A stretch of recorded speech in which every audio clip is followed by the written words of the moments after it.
Josh Adams.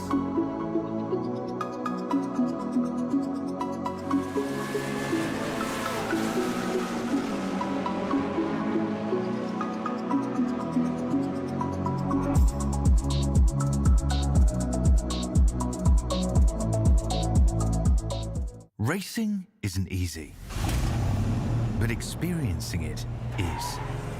iRacing puts you in the driver's seat with the industry's leading sim racing game. Drive on laser scan replicas of the greatest racing circuits from around the world. Go head-to-head against other drivers chosen by skill-based matchmaking to ensure competitive racing at every level. Compete across all your favorite series. In officially licensed cars, engineered to deliver the most accurate driving experience possible.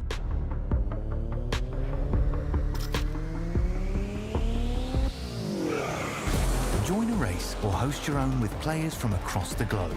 Race against the computer or in a league with friends. Feel the thrill behind the wheel. Visit iRacing.com.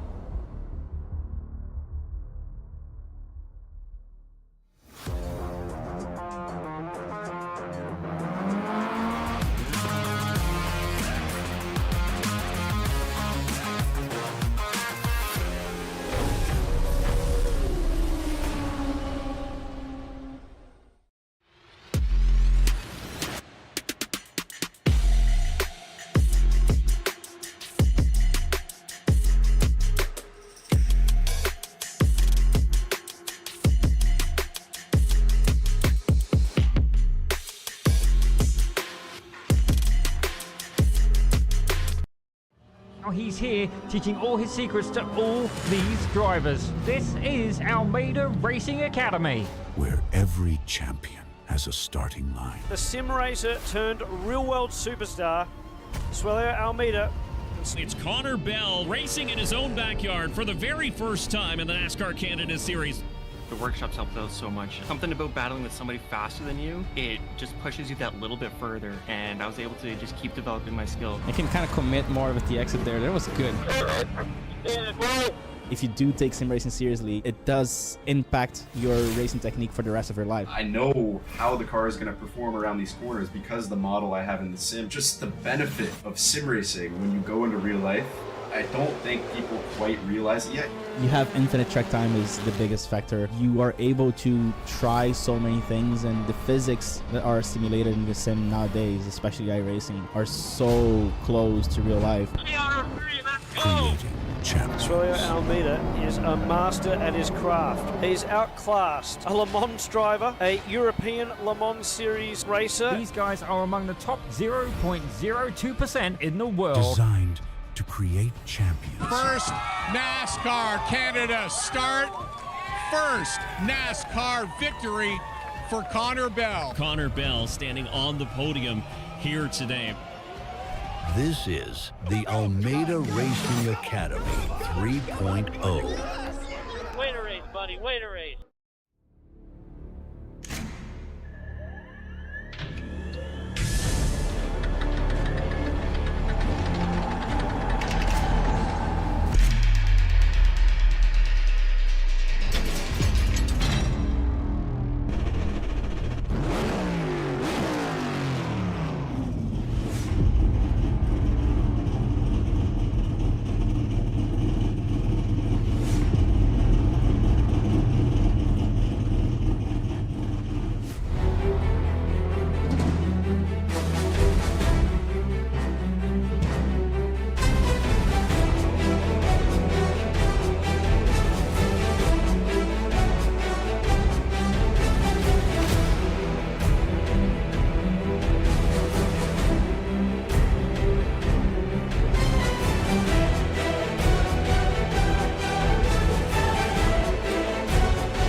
Today, the SCEL returns back to action as its top drivers visit the state of Wisconsin. They look to try and find some cheese and be able to find some speed on top of things as we are here at Road America for today's round, the fourth round of the 2025-26 campaign. Here today, brought to you by SimRacingNation.com. Good afternoon and good evening, everyone. Welcome to V-Speed's coverage. I'm Justin Prince. Alongside of the booth for tonight is Morgan Cook. Our producing cameras are produced by the great Dougie Beer. Tonight, we get set to go from Road America, one of our largest tracks, if not the largest on the schedule tonight, Morgan. More than 4 miles, and with the weather potential going to become a factor here tonight, going to be a lot of tough turns coming up. Yeah, I've been hearing whispers of rain throughout the paddock. I'm curious to see if that ends up taking effect. Nothing so far in qualifying, but things change rapidly around the Great Lakes as Wisconsin is. This is going to be a fun one here tonight. Big, fast racetrack, lots of drafting areas. Pretty much the opposite of what we saw last month at Mosport. And keep in mind, this track going to provide a lot of attrition points. Remember this about a month ago brought a lot of speed for the top teams here today. Texas Speed Sim Racing Blue did hold on to get a win in GT4 Pro in the very end. We talked about the potentials there with some of the craziness at the end of that race. The Boost Project won in the AM class, while the Ron Stuff picked up the BMW M2 win over Smooth Operators. GRA6s were led by a dominant Steady State Speedworks car. They ended up picking up the fastest lap, funnily enough, of those fastest laps. 2 of the 3 picked up class victories. As the rain starts to pour down in the session, Morgan, for the start of today's action, there is one important note to mention before we get towards the run. Keep an eye on SRN Esports Gold. They had a manufacturer change. They're in a BMW now, and they're on the outside front row with Matt Best next to them in the Texas Speed Sim Racing blue car. Row number 4, number 2 today. Numbers are hard today. Sees SRN Esports black with WIP Racing's Francois Schink in the 4th position. Then you have Rockefeller Racing red with Alpha Trout Challenge in the top 3 positions here. Then you have B4D Pink by Late Apex Racing Club with E-Brake Boys rounding up the top 8 starting spots. The Boost Project starts off 9th overall, and Texas Speed Sim Racing White rounds out your top 10, Morgan. Yeah, starting 11th tonight, Thonk Esports, Motorsports, Sim Sports Racing, powered by Bud. Big Prombel will be alongside in 12th. 13th will be Eclipse Racing Solar. Breakfast Racing or Club Racing will start in the 14th position. Still in that top GT4 class, Rockefeller Racing Purple in 15th position to start. Thonk Esports, Motorsports, Sim Sports Racing, powered by Beer, will start in the 16th position. 17th tonight, Beaver Moose alongside Gear 5 in the easiest pronouncing lineup. Royalty Racing starts 19th. Weenie Hut, powered by Late Apex Racing Club, will round out your top 20. 21st today goes the way of Robert Davis driving the Davis Motorsports car. The Ron Stuff then transition us over to the next grouping of cars. Those again featuring your BMW M2s. Hugh Jass will be right behind him on the starting grid. Jason Landry is driving behind the wheel of Sunday GT Turtles. Middle of the pack racing is towards the front of the pack to start at least. They have North Sports Racing right next to them with Michael Newman. Then Escuderia Los Locos will start inside the top half or so. Transition to the bottom half with Virginia Ridge Runner Racing. And towards the tail of this group, in the end of her top 30, Joe Nagy for Rockefeller Racing Green, and Smooth Operators is at the back for your BMWs to start. And James Cochran behind the wheel of that 30th place entry here. We move on to the GR86's Caboose Crew. SCEL will start 31st. Pole in the class. Baltimore Racing starts in 32nd. 33rd on the grid today, 431 Peta Racing. SCEL T-Jom 1 will start 34th. 35th on the grid, Team BRZ. Hale Satin will start in 32nd. Don't want to slip on that one. TGOM 3 will start 37th. Croc in 38th on the grid. Steady State Speedworks 39th, and Razor Racing rounds out your top 40. Of note, Razor Racing electing to start from pit road today. Kevin Nunn did not get rolling in time for him to hit the grid. But as mentioned today, Morgan, the weather did hit to start off today. We're in the midst of a blue blob when it comes to the weather for the next hour or so. So this is going to be a wild start. Some of the drivers in practice tried to practice their wet tires on dry conditions to prepare for this moment. Yeah, I don't know if that was quite the right call to practice the dry conditions on the wet tires, but hey, I have been known to be wrong before up here in the broadcast booth. About a 50-50 split on wet tires versus dry tires to start the race. Your top 6, however, all elect to start on the slicks. That's an interesting choice here with the rain currently at about a precipitation rate of 100%. Obviously, when it's blue on the radar, it's more on the lighter side though. So it's comparable to, say, talk about the SRO weekend. Had the opportunity there to commentate there in person. It was raining like it was Florida. It was the best way I could describe it at the time. Rain was flowing sideways. It's not somewhat sideways, but it is windy, so this rain's getting blown around a little bit on the racetrack.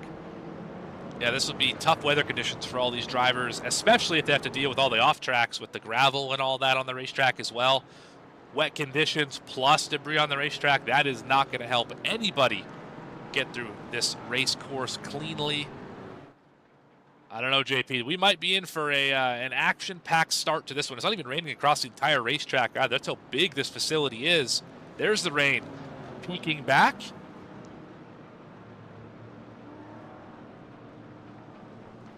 There is the important note, too, as we get ready to start this one off. Talk about the analysis side, if we will. You're talking about the competition caution today, going to be in the 58th minute. 2 faster pairs are available. Remember, these are fixed setups here in this series with the 3 different types of classes, 4 total when it comes to including the AM side for the GT4s. So these drivers, interesting time for the caution flag, long caution period is expected. That's right. That'll be interesting because I think we'll be ending the rain around that time in the race, thereabouts. Maybe it just starts to dry. What does that look like for strategy? Do you pit there specifically for slicks, or is it still too wet? That's the question. Split calls all throughout the field when it comes to the tire compounds. As mentioned, your first 6 in the order when it comes to GT4s elected to start on the slicks. The first on rain tires is B4D Pink. Let's find out how they start as the pace car draws. We're happy to have you with us here on V-Speed for coverage of the SCEL. In control is Daniel McConnell. Driving for Texas Speed, Kyle Bassett for SRN Esports Gold. Green flag is out. We're underway from Road America. And the field rumbles its way off to turn 1, trying to battle up the Road America straight, staying 2 by 2 for parts of this field. Contact and the leaders have spun. Crashing the BMWs as well. The leaders in GT4 have crashed. Several of the BMWs have crashed. They're still crashing in the GT4s. Absolute pandemonium as we start things off with pure chaos. That was more than I expected to see to start this one out. Let's have a look. There's still drivers spinning up off the racetrack. We'll get back to this in just a minute. What has gone on at the start of this field? Well, quite simply, as WIP Racing was the last spin, leaders made contact in a 1. That's a way to start. It's the bad way as some of the cars blended back into traffic. Yeah, absolutely right about that. And then they're still wrecking as they go through turn 1.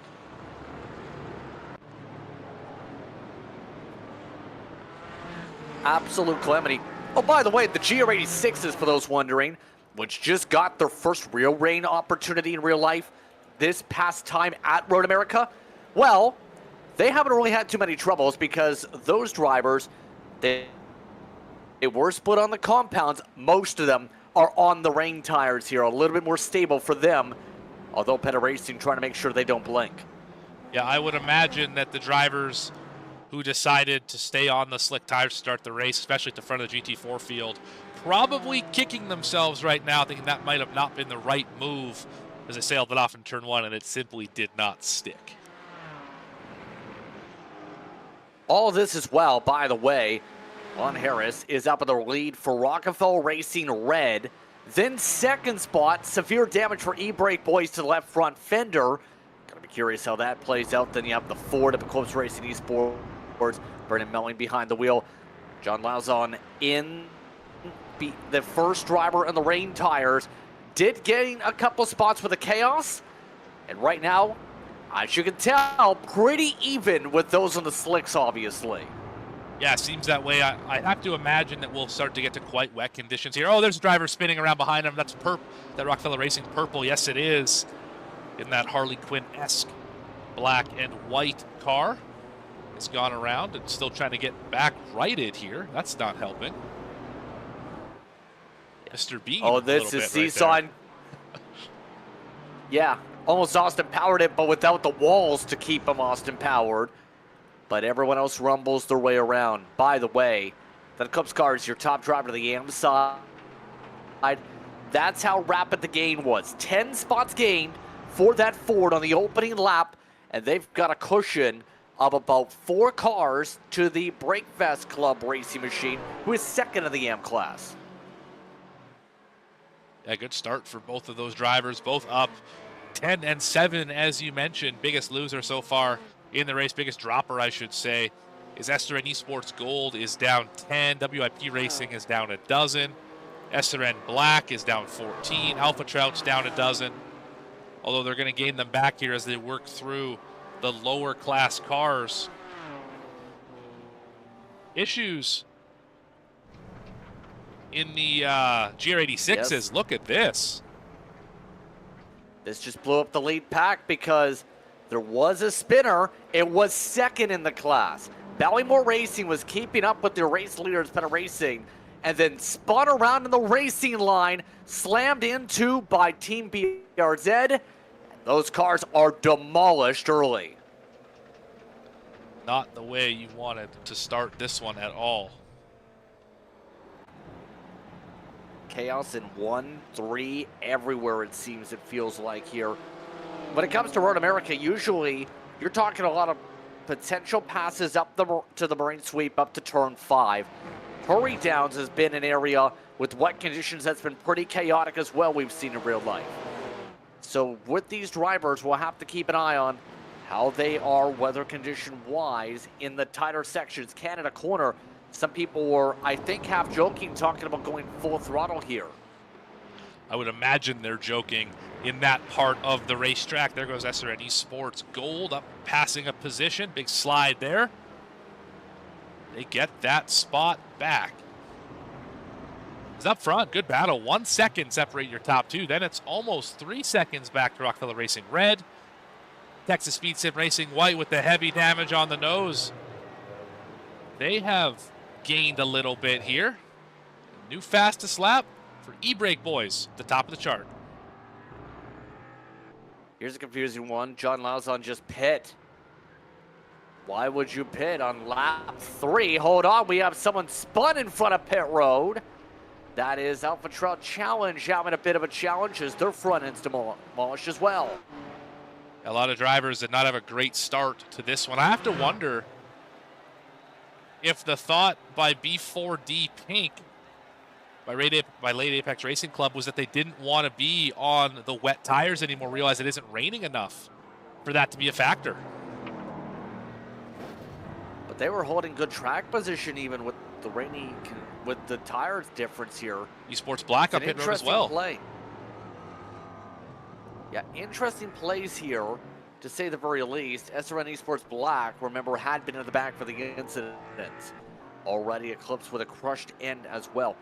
But I want to get to a point that, before the chaos reigned, that's important to mention when it comes to point standings, when it comes to the pro side, because before, remember, SRN Esports Gold was one of the top teams coming into the previous weeks. Well, Texas Speed now has the advantage with 76. SRN Esports Gold is now 7th with 32. As we were talking about before today, that's because with the manufacturer change, that is a points penalty going to SRN Esports Gold. And they essentially have to start from 0 now. They only had 32 points with 50-point penalty. So they will be at the bottom of the grid to start this race. They switched to the BMW. They felt the Porsche was not quite the answer, the speed they were looking for.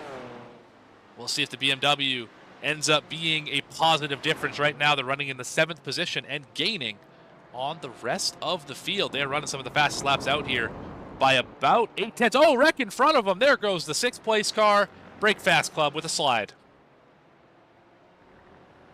That's one of your top drivers that we were seeing on the AM side of things going around, and they are stuck. Yeah, no place to back up. Austin Powers on that one. That's for sure.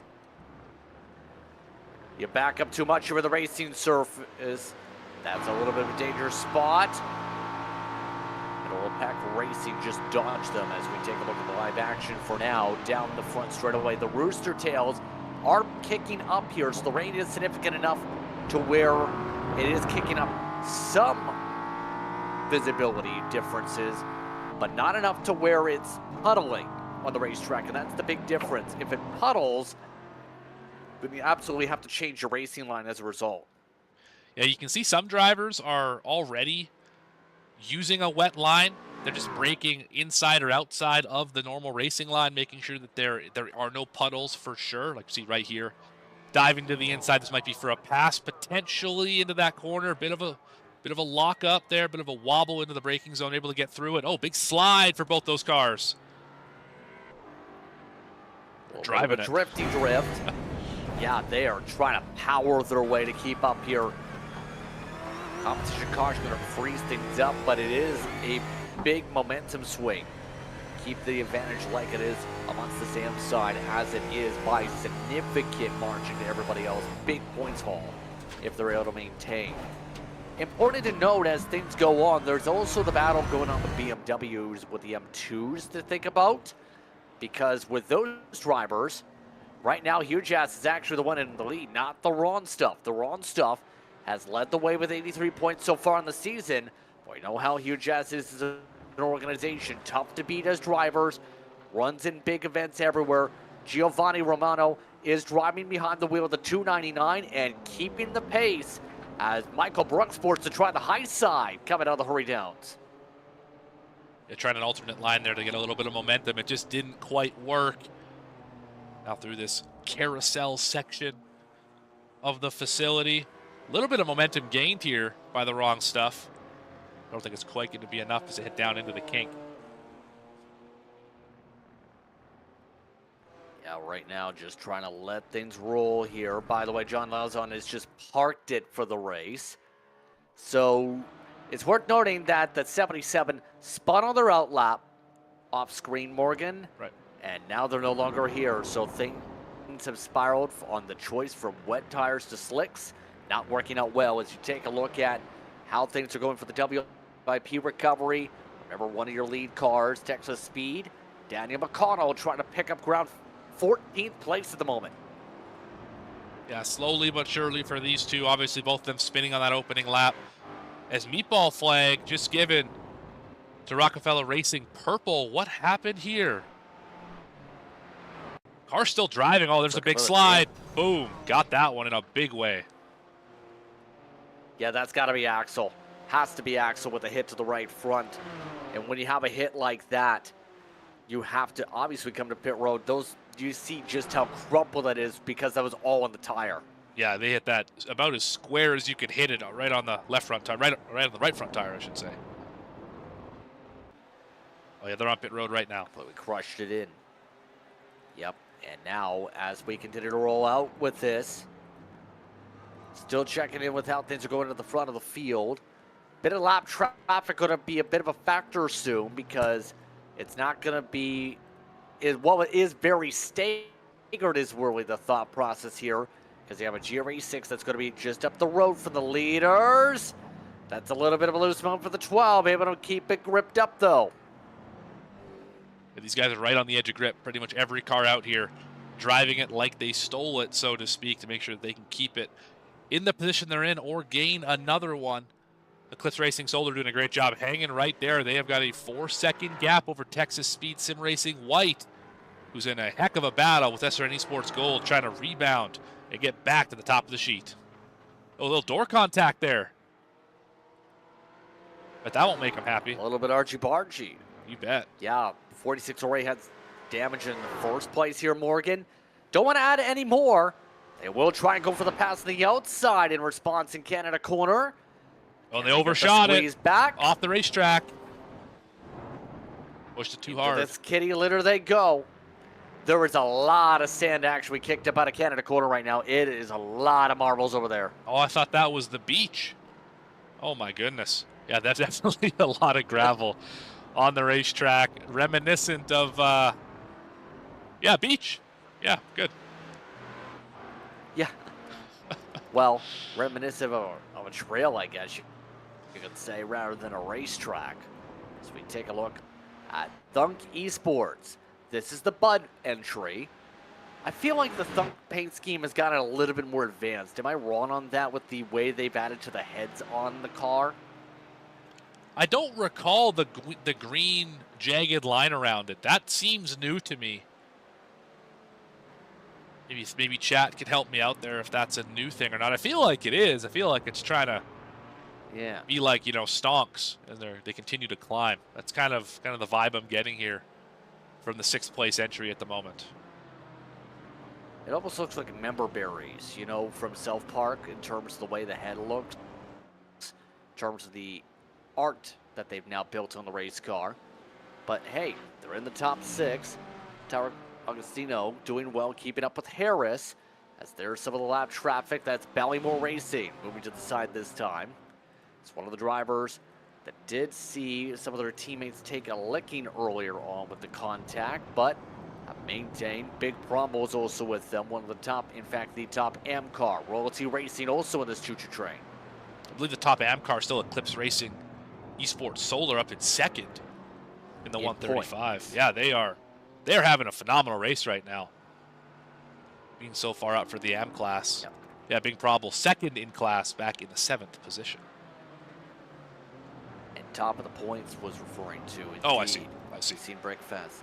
Yep. Breakfast fell down. Keep in mind, Eclipse, their response big because they're in the top 5 in points. They gain up some ground as you see how things have changed in the BMW since we looked away. Hugh Jess no longer in front. They're on stuff. Yet again, I feel like that team needs to change their name eventually. Because to the right stuff. They've had the right stuff in this. Exactly. It's been that way all season. And they've led the most laps in class. They've got, I think they have the most points in class, if not mistaken. They have just simply had a great year. Rockefeller Racing Red has gone for a spin. They're there in the middle of the racetrack, missing the rear wing. What happened here? This will not be a pretty hit once again. Looks like it's going to be an area where you have to carry a lot of momentum again through the kink. That's exactly what happened to their other teammate. Same spot, same kind of hit. Just they lost the rear wing instead of the right front. Did you see the amount of rooster tails increase, though, in that same section at the same time? As soon as they got them through, it's like the track just had zero traction in the kink. I think part of that, too, is the rear engine on this Porsche. And that car has always been a little more twitchy. It's nimble, but in a rain situation, in a high-speed corner with little downforce, that's probably not what you're looking for. My concern is, without the rear wing, they already wobbled through parts of this racetrack. Are we going to see this car even become harder to drive with zero rear downforce? Yeah, I'm surprised they haven't come on down. By the way, in the background, look at the leaders trying to duke it on out. Hugh Jazz in the background is trying to work its way on the outside. Evil. Yeah, this might be a problem for some of the drivers coming up, including that battle for the BMW lead. I don't think they're going to be able to complete any more laps than this. That car is struggling right now. Yeah, right now Breakfast is keeping up with them for the time being, though it's staying in the tow. Oh, they're still side by side, by the way, in the M2 lead. Michael Brooks still keeping the fight on in the background. There's a look at how much they are holding each other back here. 45-127. Still not able to duke it on out. Hugh Jats in the background, able to hold on. It's to the point where Richard Danielewski as well, when that grouping ahead is blinking the lights. That's how much you have to put your head on the swivel here.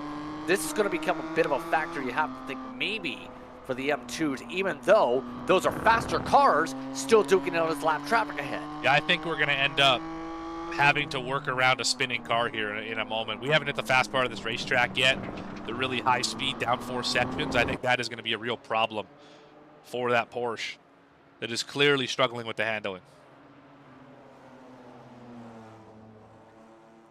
Oh, this is wow. They continue to duke it out for the M2 lead off at the this racetrack. Point. Oh, there they go. We haven't got to the corner I'm really worried about.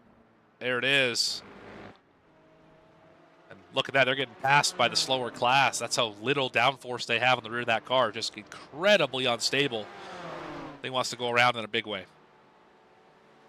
Yeah, Romano had to lift hard to avoid any troubles. They're falling to the tire tracks of Harris, interestingly enough, though. Harris opening up a hole in the lane. Here comes Brooks. Brooks thought about making a move, just slipped on the kitty litter. As now they are boxed in behind Harris in his damaged race car. What's kind of going through your mind now with all this, knowing you normally wouldn't be passing by a GT4 if you're in the M2s, and now you're slamming for the lead. That contact for the lead.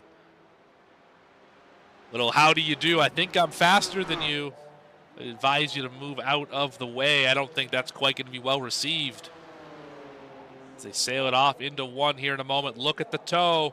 A lot of rooster tails down this part of the racetrack. A lot of water on the racetrack. Have you noticed, though, we are no longer having rainfall on the racetrack? I did. It's all basically what's been standing left moisture from that rainfall. It's on the circuit. The IMSIM time's about 9:44. There's no other rain in the forecast for the next couple hours, according to the forecast, except for maybe a stretch around 10-ish, but that is likely to change. By the way, there has been a bit of a shuffle in terms of some of the things. Seen Croc peel down a few moments ago. They're off the racetrack. Big Bromwell is also off the track with the toe. So the 191, the top team in GT4 M points, Morgan, is not on the circuit right now. You know, they've been in pit road for about 2 minutes time. Something severe happened to that car, and a lot of drivers are struggling with the lack of wet conditions on the wet tires. We're seeing drivers fall off the pace by a significant margin to what they were running before. This is concerning, I would say, for a lot of the field that started on those wet tires. But this is the gamble, right? You're hoping that even with the two-time sun, you'll have enough time on the racetrack to where it stays a bit wet. Now, it's only minor rooster tails. There's some areas where there is some bits of rooster tails getting intensified, like right here, where it's a little bit more lower, I would say, on the elevation. But outside of that, higher up on the racetrack with all these changes in terms of the elevation are pretty bone dry. Yeah, I would say drivers who started on the slicks are really happy right now because they should be able to leapfrog and gain a bunch of track position just based on speed of the cars in the wet tires right now, because they won't have to make that pit stop to switch them over, and the conditions are clearly drivable for those cars. And look at Weenie Hut trying to make a pass here. These are two drivers on the wet tires back in 9th and 10th position. Weenie Hut going to go by and make that pass.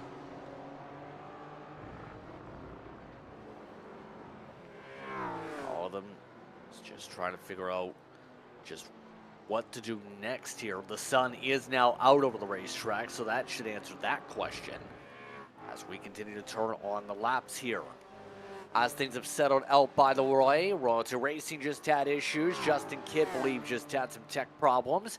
Everyone else seems to be keeping stable.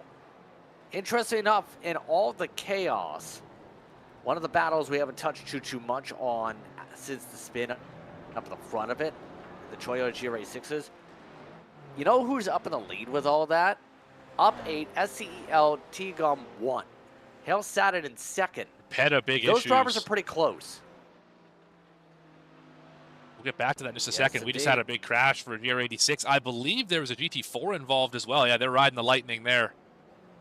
Trying to get a little too much out of it in the carousel. I think they get smacked. Boom. Yep, they got smacked. Rockefeller Racing purple. Bad to worse for the purple guys. That car is started up. That car's destroyed too. That thing has got no go left in it for Peta Racing. They were the lead car, remember, to start this one off today. Not anymore. As mentioned, Digom and Hale Satin are the 1-2 teams in that group. See them all on the front straight away right now, in fact. Stephen Kirby got the chance to lead some class laps for really the first time all season. Well, Carson Catlin, I've noticed they've added, if my eyes are seeing correctly, a little bit more detail. An upside-down T now on the Hale Satin machine. And a lot of hieroglyphics. They're really trying to dance the line. They really are. They're doing a tango on the line. Certainly they are. You know who's not doing a tango on the line? Our guys in the Volt machine. Still Volt as always. P4, Caboose Crew, SCEL, Kyle Peterson behind the wheel. Doing their thing. Running 4th in class. Doing decent so far for them. Give them credit. But looking around at the aero drivers as we continue on here, thinking about how things will factor for the championship. You're still at that point here where got a few more months to go in the season, Morgan. Obviously, for the championship, some of the teams, we already mentioned some of the manufacturer switch-ups. But what's kind of on the mindset for if you are one of these team principals, knowing you've got a few races to go to try and race for a title? Yeah, just focus the troops, so to speak. Make sure everyone kind of understands what you're going for. Make sure everyone understands that trying to pass that lap car might save you 2 seconds, but it might cost you 2 minutes if it goes wrong. So make sure your moves are in the right spot, because points are hard to come by in this series. We've seen it already. Drivers mid-pack are averaging about 10 points a race. You do not want to lose points because they're so valuable on the table here. Seeing how things have fared out across the racetrack, it's actually relatively calm, the racing. But this is similar to what you see a little bit in real life, where it's not push, push, push the whole time. In the case of SRN Esports Gold, there is that one exception. They're in second because, as we've seen, Eclipse has fallen back to 4th with the raw speed. And right now, the BMW SRN Esports Gold is picking up a lot of ground. Yeah, this car is bad fast. They made the right choice so far in switching from the Porsche to the BMW, because these guys are on a mission working through this field. It looks like so far that was the right call made in the last month. It was the choice they made, and now you can see how much they're able to send it.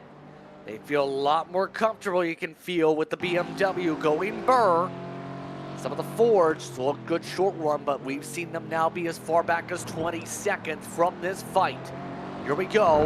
A bit of a slide coming up out of turn 3. I also don't think I've ever heard anyone just casually drop the car goes burr before and just pick on. That was well done, JP. Good stuff there. As we have a battle for the lead shaping up, it's half a second between the E-Brake boys and SRN Esports Gold, right tight in the braking zone. It's 1 car length. They're going to accordion back out here off of the corner, stalking the prey as we head up under the Corvette bridge. Big potential points win, by the way, either way for E-Brake boys. Second of the points coming in.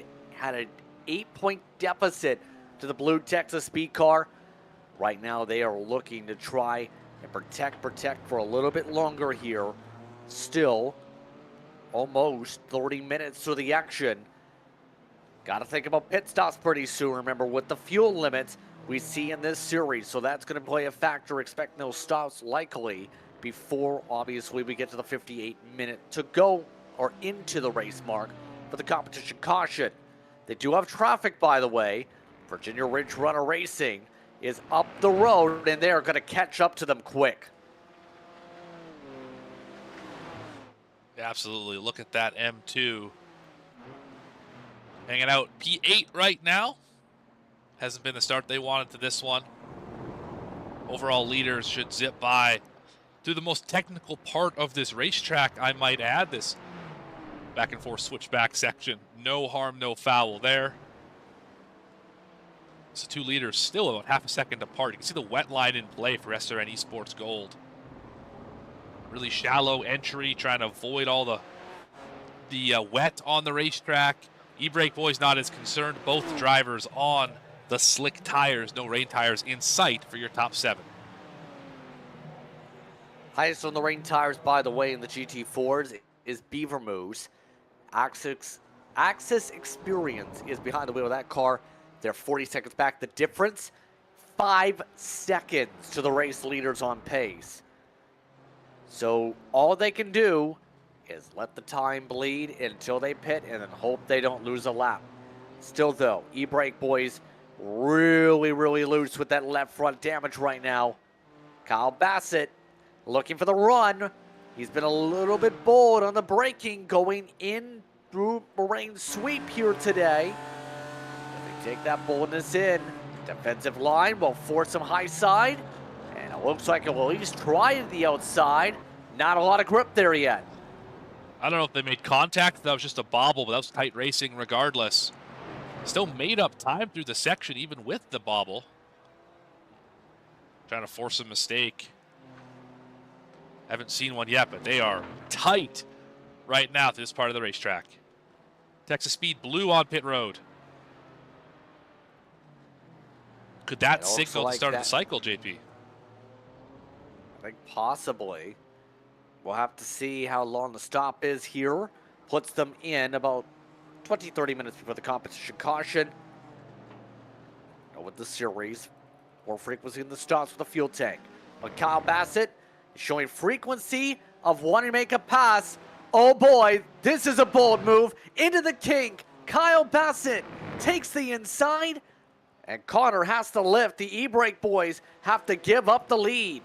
I don't think they're going to love that move, but they have another opportunity on the outside here. Can they cross him over? Bassett goes in deep into the corner.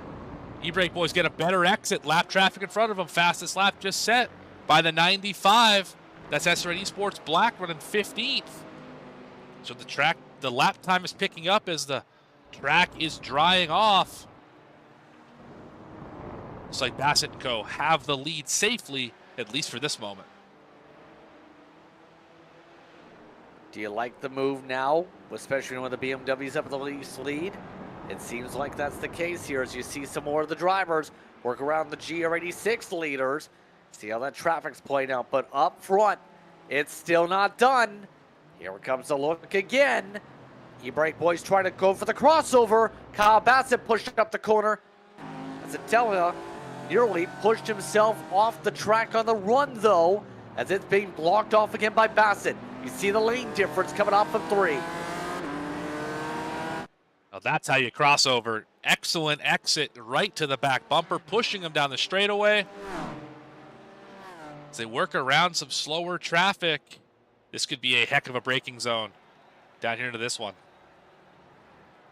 Oh, look at the fuel save and the brake, though. The E-Brake Boys showing how well their brakes work. They backed it up a good 100 feet there.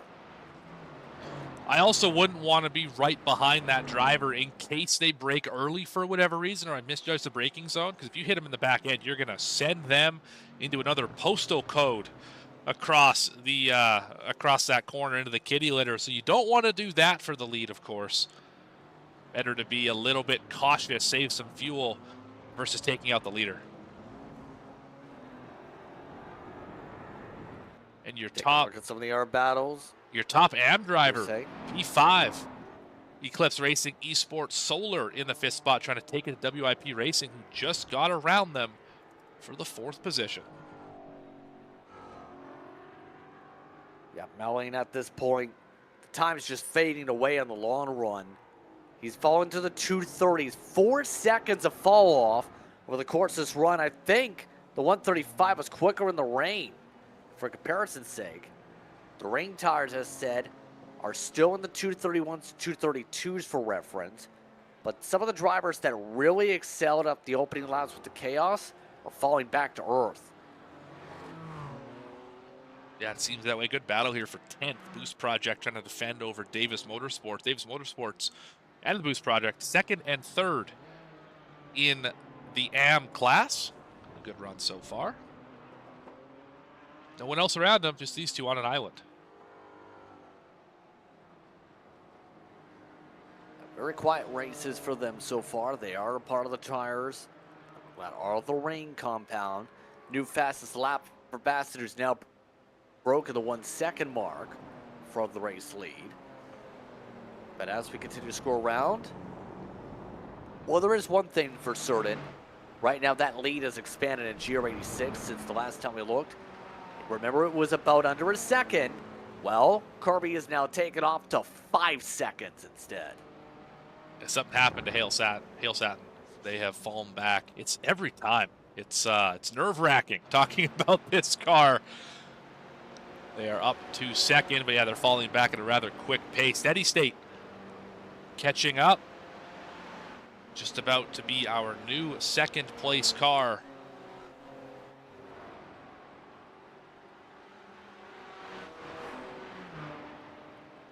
Really trying to go on the push here to join in on the fight. Going up the front straight away. There's a crazy thing when it comes to this racetrack. You don't realize how big the elevation changes here till you actually come around to Road America, because it is a very steep hill down the front straightaway in the first place. Half this track is on a tilt. There's also some parts of this racetrack that have built up club sections a good 200, 300 feet above where Canada Corner is, for example. This track, since the iRacing scan, has really expanded out. You see these drivers battle out on the circuit, but these drivers also have a lot of climbing up through the hillsides, and rear-wheel drivers will tell you it makes it all the more filled with character in terms of its history. Yeah, let's ride on board here with Kyle Bassler's about to finish their lap. And let's take a ride on this racetrack and see exactly the elevation changes. Unless we hit pit road here, it doesn't look like we will. Yeah, look at this massive hill on the front stretch. This is where start-finish line is. A lot of speed here. And as quickly as you go up, you start to go down. As E-Brake boys have actually caught up. They're right behind this group. They're right there. Not sure what happened to Bassett. There goes that one. I think traffic happened, probably. It's also just the nature of these types of races, right, where you might see the 1 second gap grow. Then you reach a gaggle of traffic that holds you up. You lose the 1 second buffer. It goes back and forth all throughout the course of the event. The key, keeping yourself in range to do moves like this, though. You brake boys again, really backs it up in the Aston Martin.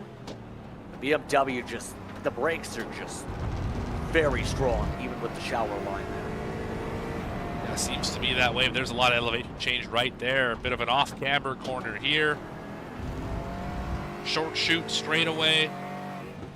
As Beaver Moose hits pit road, we're starting to see some takers in the GT4 class. Beaver Moose, as you said, in Racing Texas speed pit a while ago. They should be good until the time where we'll have the competition caution to think about. So we should start seeing now a lot of these teams coming on down here. Less than 50 estimated laps to go, by the way. For some of these drivers, that's how big these laps are compared to Kennington Motorsport Park over in Canada, where over in Bowmanville, there was somewhere around 100 or so laps at least that we've seen over at Mosport. But as the lead separates again, the thought again has to be for a lot of these teams plotting and planning around that pit stop. What's kind of that approach here, knowing where these windows are falling and knowing where a lot of these teams are going to start peeling on down in droves pretty soon. It falls in an awkward spot for the GT4 class because we haven't hit yet and we're only about 20 minutes away from that window. So I would almost, I guess it depends on where you're running. If you're running further back, I think you pit at that break to top it up and try and stretch it to the end, or at least closer to the end. If you're up at the front, like SRN Esports Gold, eBrake Boys, Texas Speed White, etc., I would probably just pit here and stay out during the break. That way you retain the track position, and then you can go build this lead again and then carry on your strategy. We haven't seen anybody be able to stretch it cleanly from the end of one of these cautions to the end of the race on a clean amount of stops. There's always seems to be a little splash and go at the end of the race. Just seems to be the nature with the way the strategy plays out, just with how a lot of these races go. Oh, big slide for eBrake Boys. Oh no, coming out of turn 5, and there goes their chances for the race lead. They had been battling with the twitchy car for a while, and now they pay the price. There goes 10 seconds with the spin. And I think, even for SRN Esports Gold, they could probably pit under the safety car and get back out in front of the rest of the group, considering they have a 9-second lead over eBrake Boys and 19 over the next car. They might be able to do, to maybe pit at like the 55-minute mark and still come out of this smelling like a rose. Here comes that wave of pit stops we're referring to potentially. Weenie Hut's in, Gear 5 is in. It is getting busy down on pit road, up the front straightaway. So a lot of the drivers electing to take the field stop now as we see some of those teams only 15 laps into their stints. The Boost Club's MT Gleason maintains as we see Kyle Bassett. We'll see how long he chugs out. All as well, some of the Fords are still doing Ford things. I know they moved up for the Fords, but the Ford Mustangs have looked solid. Their own teammates have looked solid when they've had track position here today. Yeah, currently running in the 11th position in class, 13th overall, as the two BMW leaders are in front of them, the wrong stuff, doing their thing.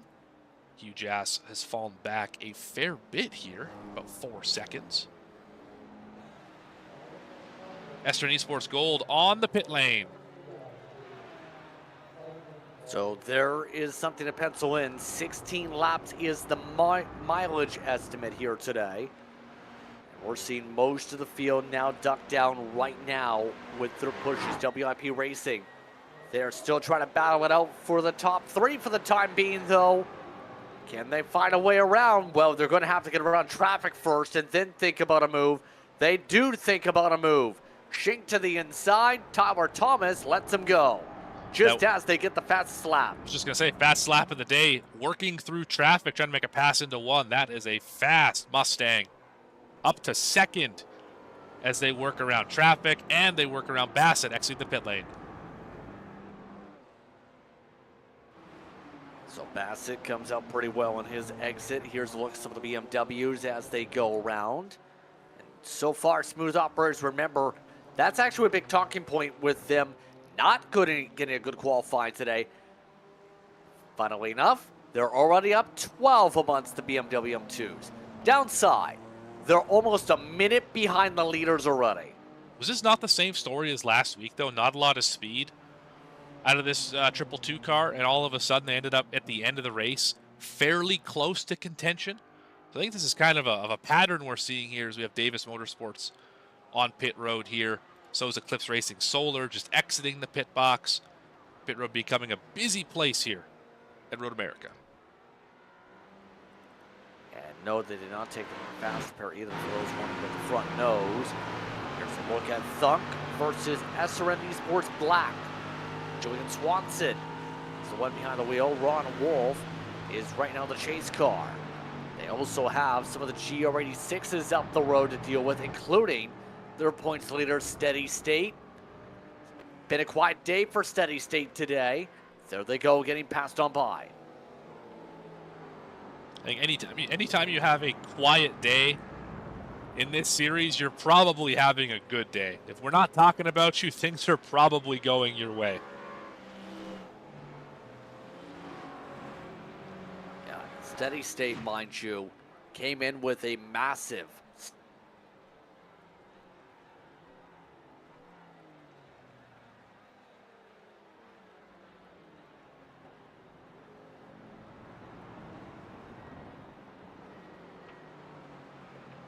Thonk Beer hanging out in the 13th position still.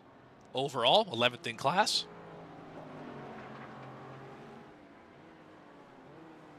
Just biding their time until the competition caution here coming out in just a few minutes.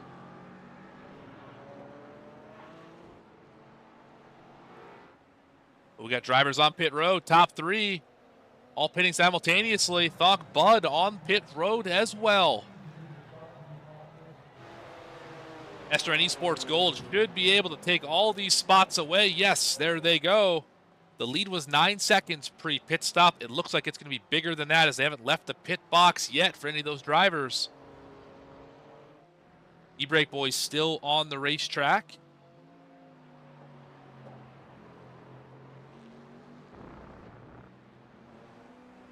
Just about 45 minutes into this one. 13 minutes until the caution. 11 minutes until pit road is closed.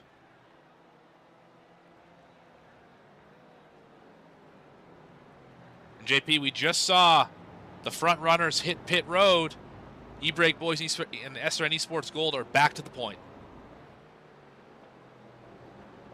That's despite a spin. That's because they took a 10-second less pit stop. That big difference cycles them ahead, but how will it play out? We'll have to keep an eye on things. By the way, we're just past 2 hours to go in the race here today. Today's action brought to you in part by Almeida Racing Academy. Want to get actually fast? SCEL Almeida is launching the biggest update of his career. Racing Academy 3.0. This isn't just theory. SCEL is packing everything he's learned from coaching 12,000 students, 3,500 one-on-one sessions, becoming a radical champion, and racing at the top level of IMSA against factory drivers and world champions. His coaching has evolved and the results are real. Academy students are winning in top-tier esports and even taking real-world trophies like the 24 Hours of Barcelona. The new Almeida Racing Academy 3.0 is a single membership that includes everything. You get all his premium online courses, like the motor racing checklist, which is used to at one point cost $200, combined with the Academy League, workshops, group practice sessions, and integrated telemetry tracking. It's all on a brand new platform built from scratch by SCEL's team. They've even included a new braking exercise feature where you can practice your precision right from the website. So far, as we continue on, as we would expect, fastest laps continue to get burned onto the board here. Track is just about, if not already, bone dry here, but no weather expected in the next 3 hours. So at this point, shouldn't see anybody on plan, at least, on wet tires. A majority of the drivers who are yet to pit, obviously on them in the GRA6s, but a majority of the field is now on the slicks. Yeah, I'm curious as to why Weenie Hut still finds himself on the wet tires. I mean, there's a little bit of water on the racetrack, as you can see by the rooster tails, but I mean, they're the only car in the top 26, including all classes, that are still on wet tires. I have to wonder why. They just pit 2 laps ago, and it hasn't rained in a while, JP. This is a bold move, and I'm not sure I like it. Not sure what the choice was to do that there, unless somebody accidentally left the ring tires on. But at this point, if that is indeed correct, their bet's made. They're going to have to probably hold out on it until we get to that competition caution point. Which, by the way, I believe I was hearing you refer to this earlier, is what, a few minutes away? It is. So it's going to be close. Yeah, we're talking about 11 minutes from now. And a few drivers have yet to hit pit road, including the top 2 in the M2 class. Really, the M2's only drivers not to hit for the most part. There's a few of the 86s. Leaders have not hit pit road either, but all the GT4s have made a trip down pit road.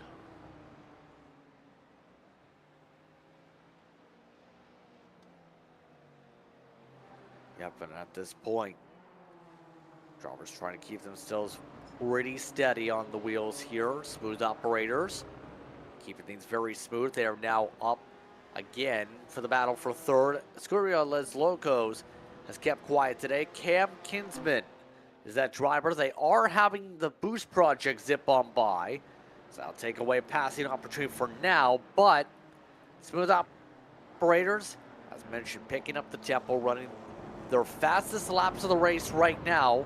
That was just a 10th off the car in front as we keep on looking to the pack.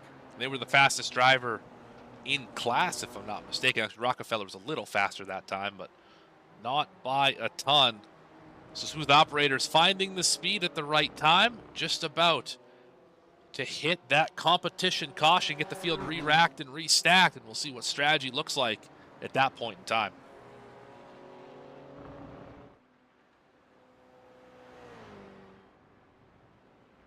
We will at one point here with SRN Esports Black coming in again. That's actually their second pit stop of the race. Remember, they took the early stop, so they obviously can't go much further. Already 17 laps in the fuel run. This will cost them a lot of track position and possibly the lead lap here for when we get to the competition caution coming up. I do wonder if that was just a 55th minute decision, because we know that's when pit road is going to close. And if 56 minutes when it's going to close, you got to pit 55th minute, or else you get the 40-second penalty. If they're pitting just before that time to make sure that they cycle out on the other side of it, like flipping the stage in a stock car race, that sort of idea, maybe that's what we're doing here for SRN Esports Black.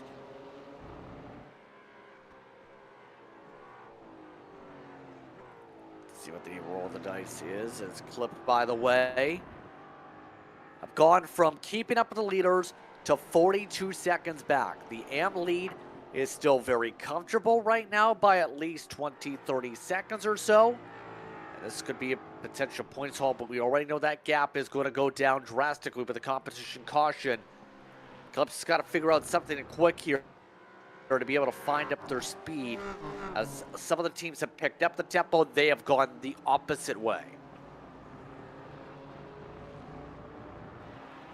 Yeah, certainly, and it's gonna be interesting to see with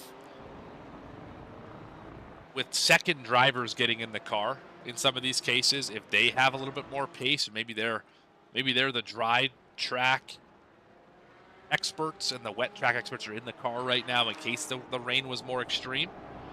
We just saw Bassett drop a 2:16 on the board. Remember, just what, 8-10 laps ago, we were running in the 2:24, so we're 8 seconds faster than we were just a few laps ago. I mean, we are finding a lot of speed in these cars right now.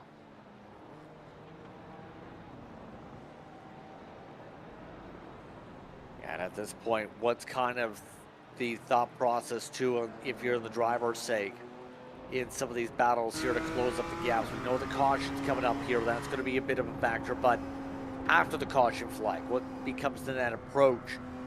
And how you change your driving compared to right now? Do you change up the style a little bit? I think it's entirely based on what your fuel load looks like a little bit later. If you have an opportunity to go get somebody and get a position, but it might cost you enough fuel to make it on a clean number of stops, I think you have to opt for the fuel and just hope it works out on the backside. I don't think you're going to lose that much time just saving a little bit of fuel here, a little bit of fuel there with these long straightaways and hard braking zones. But I probably wouldn't be gung-ho to go out there and pass all the cars as soon as we get done with this safety period, because again, you're going to have to make it to the end of the race on a number of stops, and you don't want to have to pit on the last or second to last lap. These are long laps here. You don't want to run out anywhere on this racetrack, because we're both in on pit road here for the leaders. Just third and fourth. The leaders on pit road too.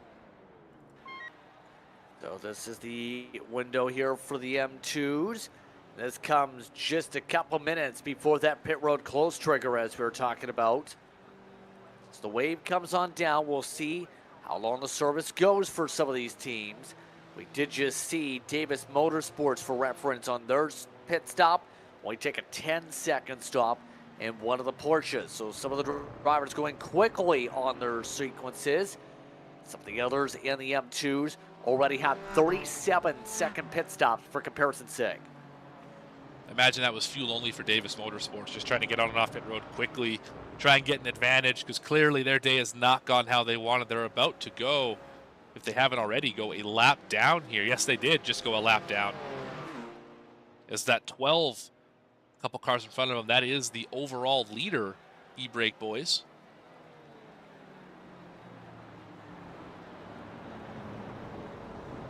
Look at that as they shuffle up the track. A little bit of a snap there. And it's so easy to lose control with the way that part of the racetrack blends out with the rumble strips. As we take a look again, no change for the M2 battle. Split operator stays exactly where they were, near exact on the distance coming off pit road. They did lose a couple spots in the middle of the pack. Racing, Endurance, and the Sunday GT Turtles have snuck by. Huge ass still in the second spot. The Wrong Stuff now hitting pit road. Where will they cycle out? How was the in-lap compared to everyone else? Maybe we see a change for the lead just before this competition yellow.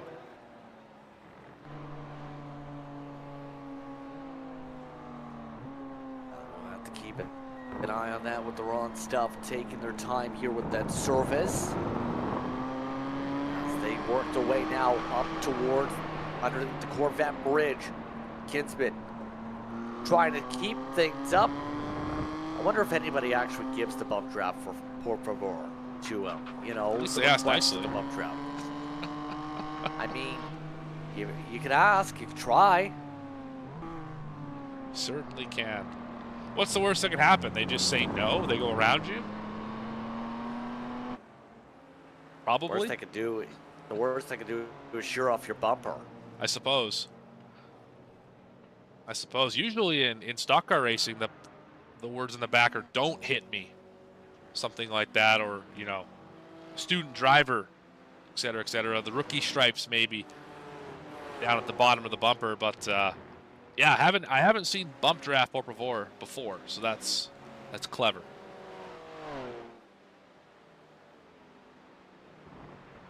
So all of them continue to march with the pit stop, the competition caution about to come up here in the next couple moments. These drivers trying to position themselves right to that get-go. Smooth operators with James Cochran behind the wheel, by the way. Still backing up the entries. Kinsman has been approaching a little bit more than some roll into the center for comparison. By the way, they are in front of Nick Beta, who's one of the top GRA6s. The speed difference right building up a good quarter of a straightaway as a result here. And it looks like Cochran is really saving. He just backed off a ton. Hold on, what's going on? Cochran is way off the pace now. I think that's all by design, trying to save that fuel, knowing the competition caution is coming up, knowing he probably doesn't have enough to get around Los Locos at the moment. Just let it ride. Big gap behind him as well. Just save a little bit of fuel here. It'll work out. And the draft also at this racetrack should keep him close enough down these long, long straightaways.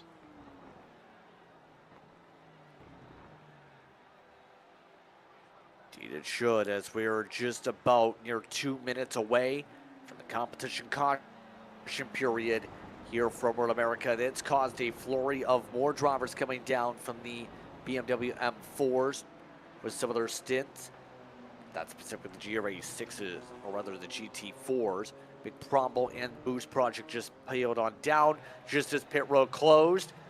So those drivers will come and get service just in time to be able to take themselves into the lane. No one else can join them down pit road as we check in on drivers as they zip around the circuit, including Eclipse still with Techno Speed in front. Bassett, the first driver to drop into the 215s. Still running second, has caught up to e-brake boys, only 1.5 seconds back, but it's going to be too little too late, I believe. As we get to the competition caution here in just a few moments, yellow should be coming out. As the field got spread apart here around this massive racetrack, Elkhart Lake, Wisconsin. The longest track we're going to visit all year long. This place is massive, to say the very least. As I said, big footprint. And the hillsides here, just in the garage area alone, talking about this facility, it's almost like 3 tiers of garages you have here, or at least garage spaces. That's how much of a climb it is along this front straightaway, just to be able to get your bearings right.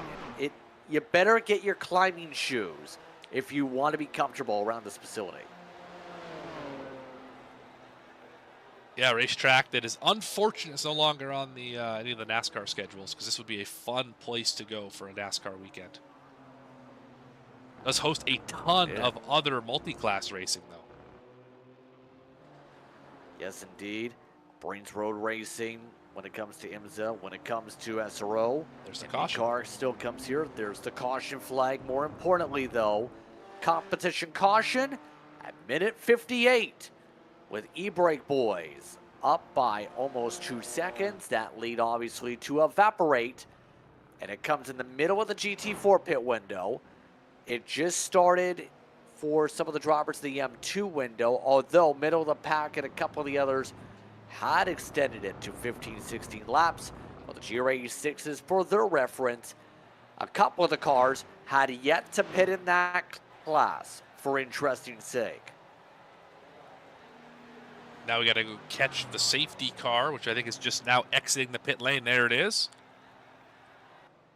Get the rest of the field in order.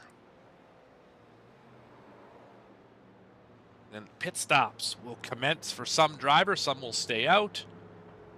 We're going to re-racked, restacked, and let them back loose for the final, what I imagine will be hour and 25 or so, hour 20 minutes of this race.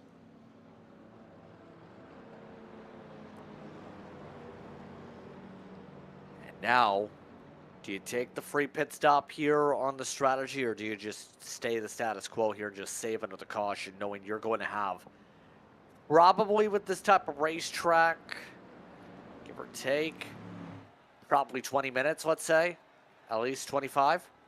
Yeah, I'm looking at the stints for some of these drivers. The top 2, they're about halfway through the fuel run. So I would say probably pit, although you can stretch it another while. Texas Speed Blue, they are the farthest on the stint of the GT4s. I imagine they're going to hit pit road here. And really the rest of the field is pretty close, all the way back to SRN Esports Black, who was only on pit road 4 laps ago.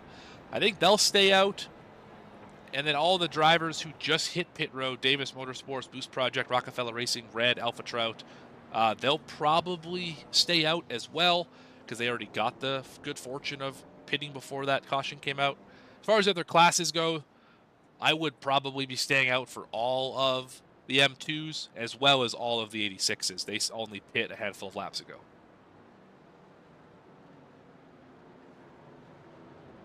So all the drivers are catching up to the safety car at the moment here to reset your field.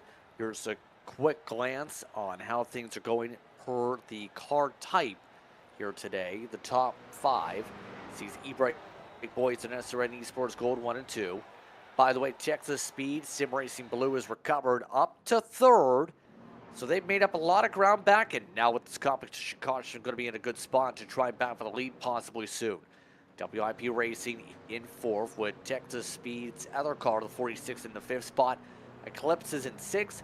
Dunk Esports, their Bud car, is in 7th with Beaver Moose, rounding out the top 8 cars. Beaver Moose with their plan on the wet tires, actually holding well because they didn't fall back in the order. Then the M2s currently look like this. It's a bit jumbled up with some of the order, but here's how they are. The Ron Stuff is at the front of that field with Hugh Jazz right behind them. They had been battling back and forth much of the way.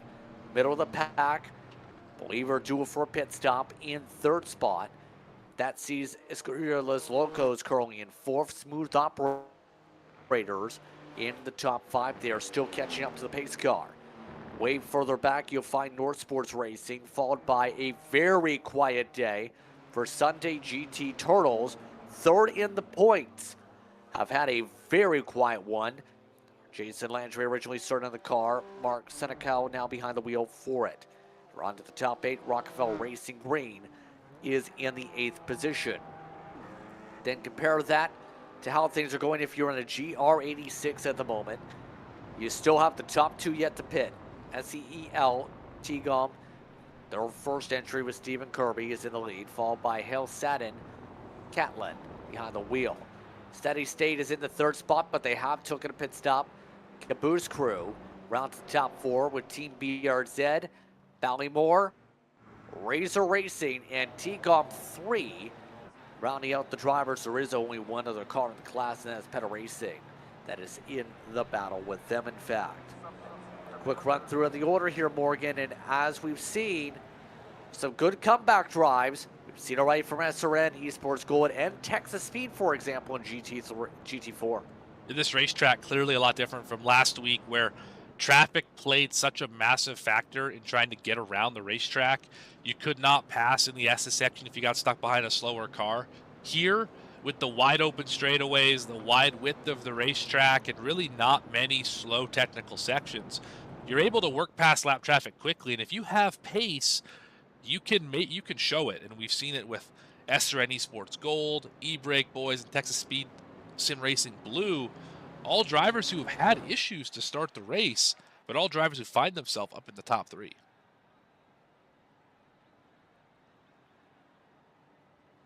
And right now, we continue to wait where the decisions will be. Some of the wave rounds have started off already. That's why you're seeing some of the cars dip around as part of the safety car procedure here. So we have now burned at least 6 minutes off the clock for those keeping track.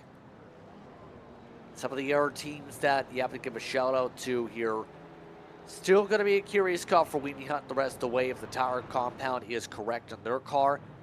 But you still have to give huge credit to your top 2 in GR86s. Those top 2 started on the wet tires, never took them off yet. So they've maintained the lead as the only 2 main runners on wets. Yeah, it's definitely interesting that they've been able to be so competitive on the wet tires, because of course, wet tires are basically ultra softs, and they heat up very quickly when it's dry out. That's why you need rain for those tires to be good. But somehow they've still been able to run well, and I'm not sure why that is. I expected those tires to just get blown completely off, but they're not. They continue to lead, and they led by a massive margin before that caution came out.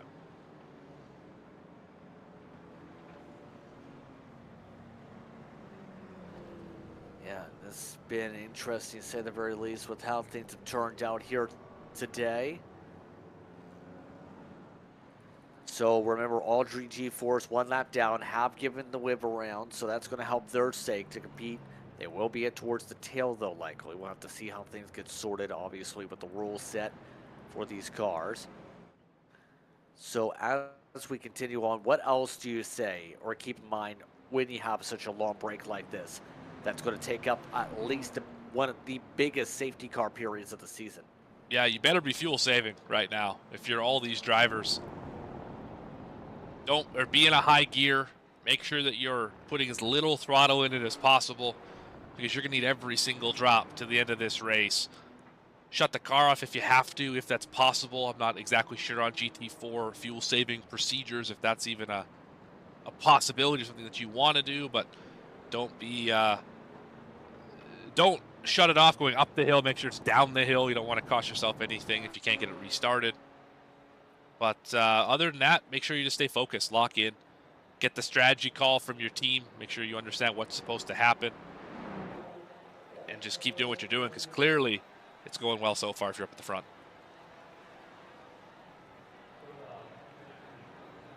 For whatever reason, some of the cars blinking their lights for good measure here, but continue to pace through here. Interesting to know, manufacturer balance, I know we talked a lot about some of the switch already, but the majority of your front-running cars are BMWs and Fords today here at Road America. So that manufacturer split seems to be working outside of the Aston Martin we've seen at the very point here. The BOP looking to very much favor the raw power of the Fords, but also the good balance of the speed of the BMW that they have. This strikes me as a racetrack that if you're going to have two things be good in that car, it's power on the straightaways and brakes in those heavy braking zones. BMW seems to have that today. Obviously, Ford has the horsepower down the straightaways. The nimble cars, the Porsches, not really having a great day. Top one running back in 9th. That's Break Fast Club Racing, and they've already spun once in this one. The Mercedes have been typically a non-factor. They're in 7th with Thonk Bud. The rest of the back part of the field of that GT4 grid just kind of sprinkled with a plethora of manufacturers.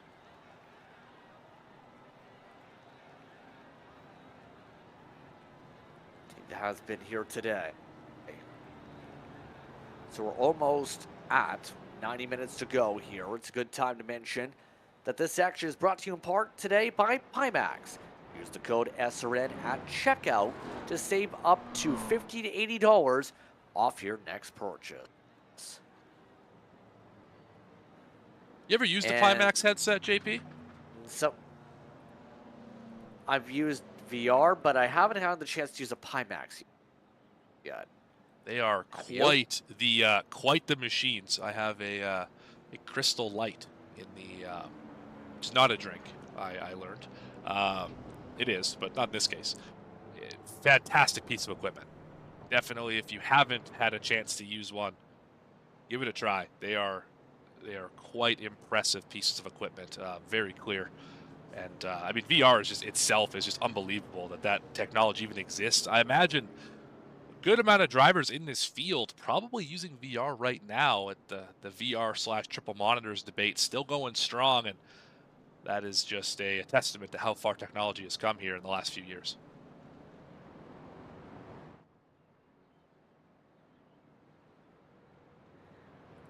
So race control continuing to make sure everyone is aware of the situation for some of the drivers catching up to the field. Making sure everyone's in the way into the know. So as we continue to plot and plan here, Morgan, it's going to get really tricky off this restart, likely, because you're going to have a lot of these drivers battling for positions, obviously, but you're also talking about, for some of these teams, they're going to be in very different fuel stints. Some of them halfway through, some of them already about to have to come down. Some of them are going to be fresh off a fresh new fuel load in their car here. It's a question that was going to pick up pretty quickly. It will as well. You're going to be mixed in with other drivers, other classes. That will obviously play a factor as well. If you have to pass somebody down into turn 1 because you got a better run on them, will they give you the inside as a slower class, or will they continue on with their racing line? That could spark issues, as we saw in the opening lap of the race with the 2 leaders crashing in turn 1. Could we see that happen again, but further back in the field?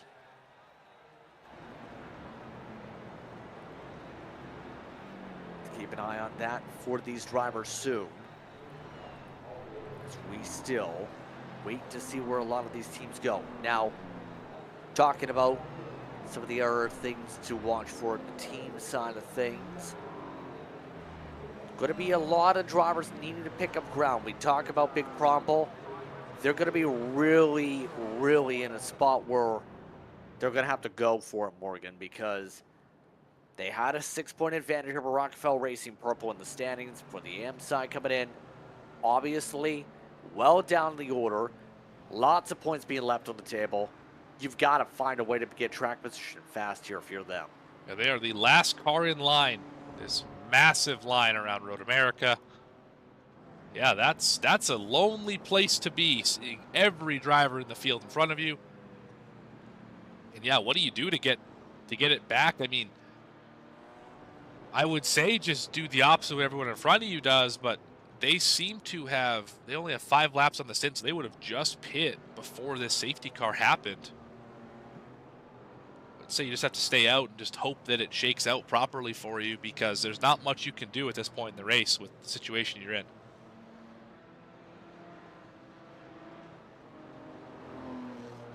Also going to be having to keep an eye on, for example, scroll through the field here, how some of the drivers like Steady State do with a new breath of life here. Top team that's dominated in GRA 6 all season. This is the first time they've looked human throughout the season. Yeah, it certainly is. They have not really had a shot at the lead all day. SCEL T-Jom 1, Stephen Kirby has had a great run so far. Led most of the race on the wet tires, in fact. So I'm curious what will the slicks be like on that 409 car. So we should be getting close to the pit stop if it were to happen. A lot of drivers, I imagine, will stay out based on where the fuel loads are at. Work through the carousel part of this racetrack.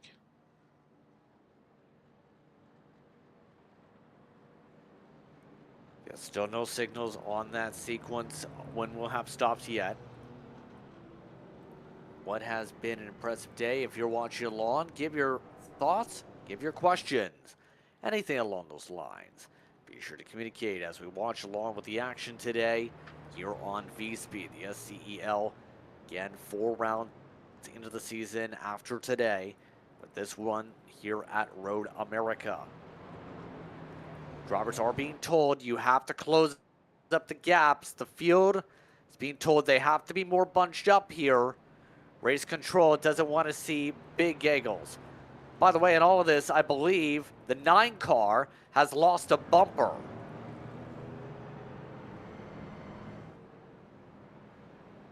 Possibly the rear bumper. Yes. Can confirm. Ballymore Racing ran over them. Oh no. Let's see if we can go back and find that really quick here. Looks like it maybe right here. No, bumper is already gone at that point. Should be hitting pit road here in mere moments. Yes, we are. D-brake boys. Pit. SRN Esports stay out.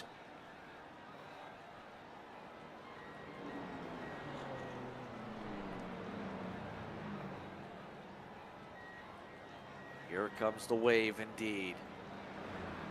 Decent split. SRN Esports go to the race lead. And now it gets interesting. 2 different strategies here. SRN Esports Gold likely would have to pit a few minutes after we restart if with this strategy. Now the question is, do you like that call here to sacrifice things, make the changes here?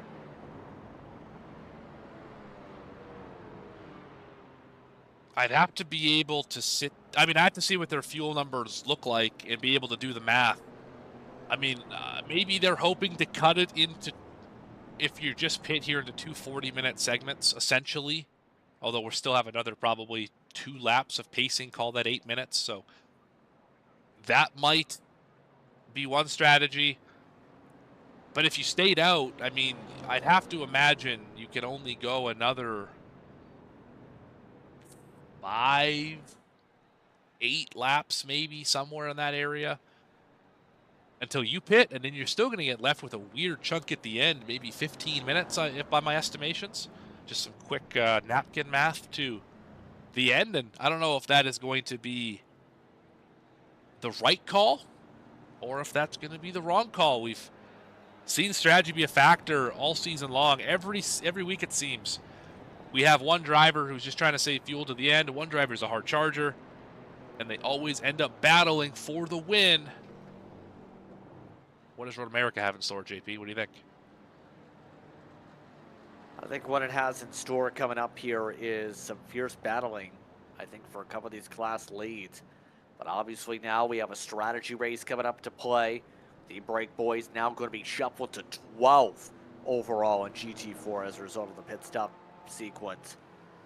That's a lot of ground to have to make up, and the hope you'd have to think is things cycle and equalize out at the very end with this top off.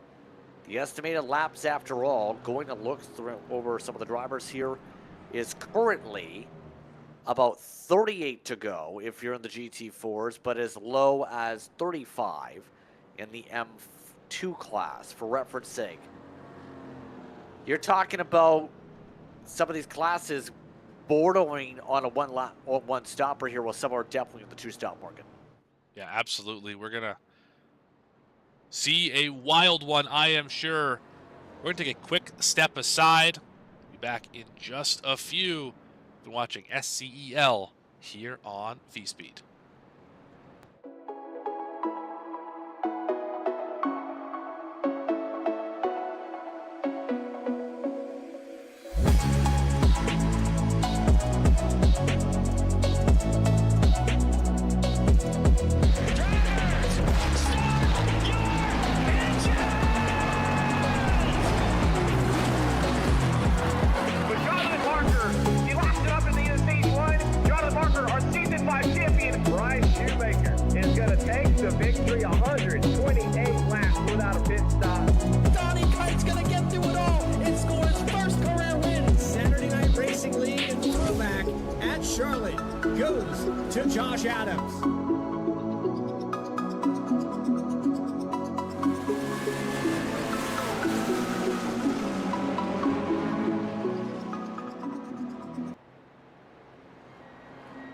Flag literally told you the field would be coming into the final corners, so it's time for the field to get rolling. Green flag is out, backing away. SRN Esports Gold in front, and here comes WIP Racing, the new second place car. Now zipping around the Hornet's Nest of traffic. It's a Ford Brigade trying to push against the BMW. Oh, big slide for SRN Esports Gold again. Oh my goodness, from the lead. This time unprovoked. What in the world just happened? Absolutely missed the corner. And that is going to be devastating. 90 more minutes, a little less than that, to make the way through the field.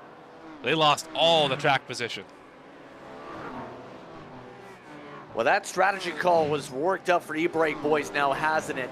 There goes Kyle Bass's track position for the second time today.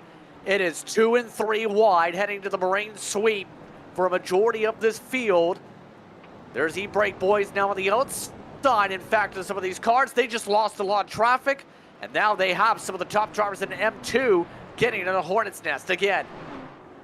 All over the racetrack, we have drivers fighting various positions, really the entire top 5 of this race here with Breakfast Club trying to take the overall lead, as they're already in the AM lead for the moment. But they got WIP Racing all over that rear bumper. Texas Speed Sim Racing White has the lead, and the Weenie Hut still appearing on the wet tires. 4th position.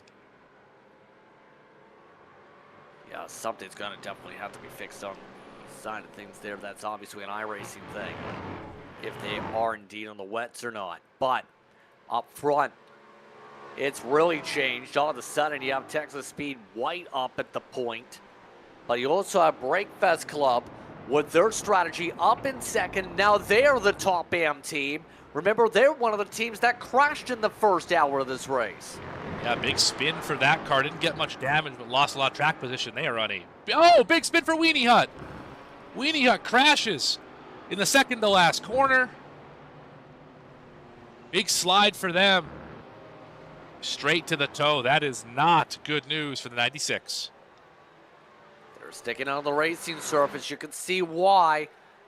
And as a result, they are off track. So as we continue on, though, here comes Shink looking inside, and Denduski blocked him off. Didn't want to allow the run. Bold move as the M car looks to try and pick up big points. But the 88 contact! They're going to wreck each other! There's the contact and the spin! Break fast, turned into the outside wall, moved under braking. Oh, watch the rejoin. Look at all the dirt on the racetrack. That will hurt for next time we go through that section of the racetrack. move Eclipse Solar to the point in the AM class.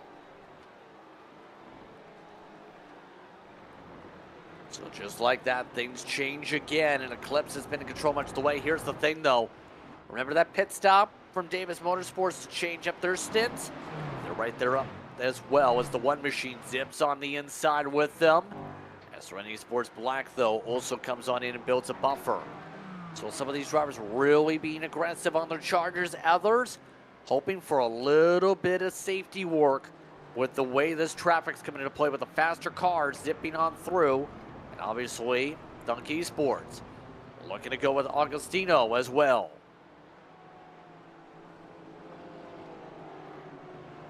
And the top of the M2 class, the wrong stuff. 5-second lead over the Sunday GT Turtles. Where did they come from as they find themselves up in the podium for the first time today?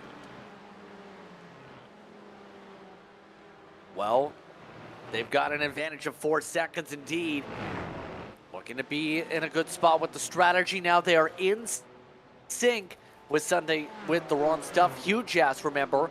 They had pit under the caution period. So that's going to be a bit of a difference, a bit of near contact as well up in front with that Hornet's Nest with the recovery of SRN. Huge ass sees a lot of sand kicked up from that group.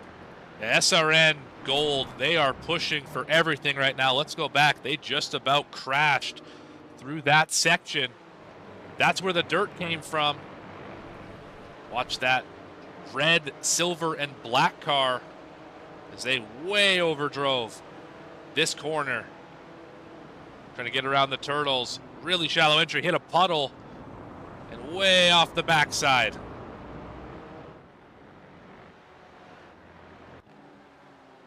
Away they go, and now up another spot. Goes past it regardless. We drifted off the racetrack yet again on the push. So laps tick away, coming up to 33 estimated laps to go. Break fast for the reference. On the recovery. Oh, wow. Davis Motorsports looks to get on the prowl. You see those drivers, actually, two of the Thunk cars nearly close to an error. That's where my confusion popped up for a second. You have the Bud car in front, the beer car, the one behind them. I think that's the closest we've seen the two Thonk cars together all season. I don't know if they've been in the same frame at all this season, now that I think about it. Yeah, usually one's had bad luck and the other's doing well, or we've seen one in the tow, one not so much.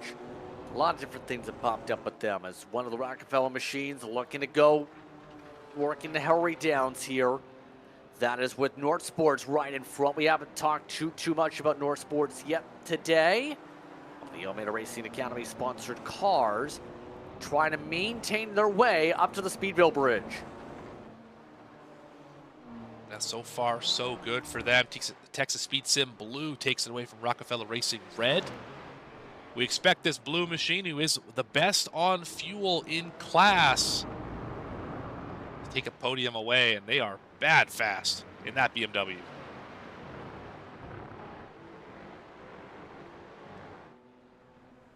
Yeah, really able to build up the buffer, but how are things going for you wondering in Toyota GRA6? Well, Steady State is actually the leader. You also have Peta Racing. They're up to second all of a sudden. Those drivers are 13 and 10 laps respectively on their strategies. Here comes the purple machine looking for the lead back. Cody Peta looking up the inside. Can he get around Nick Beta? Yes. And after leading early and losing the lead with some of the incidents, they get it back. Yeah, a lot of speed in that purple machine. Remember, that car was destroyed going down the straightaway. Heavy damage after a spin. And they find themselves now back to the lead. That is driving, and that is a lot of pace in the 4-3-1. What happens the rest of the way? Is there a little bit off sequence from some of the drivers in class? And here comes Steady State back to the outside into turn one. Deep into the braking zone. Haven't quite figured it out yet. Still side trying by to sort side. themselves out as into turn 3 they go. Into the brakes. Better racing. Yet again, Pettit gets clear. Covers him off, and Nick Beta looks to reset. These cars, remember, can do a little bit of battling. They really get the draft effect, though. Down here, this has been updated. Interesting enough, electing a bump draft. You can do that here in Sim Racing Nation competition. Not an SRO where they usually run, which is an interesting little tidbit. I think Petta's got him for at least a few moments. So we're going to go back to the e-brake boys who are slowly but surely working their way through traffic, trying to go on the outside of this corner. Oh, that's dangerous. Oh, wow. They had about 1.5 inches to spare from overstepping. 3 wide, they're all wrecking. We got a Beyblade back there. Wow. And oh boy, the e-brake boys are involved in it. And now things change again. For the second time today, they have front end damage.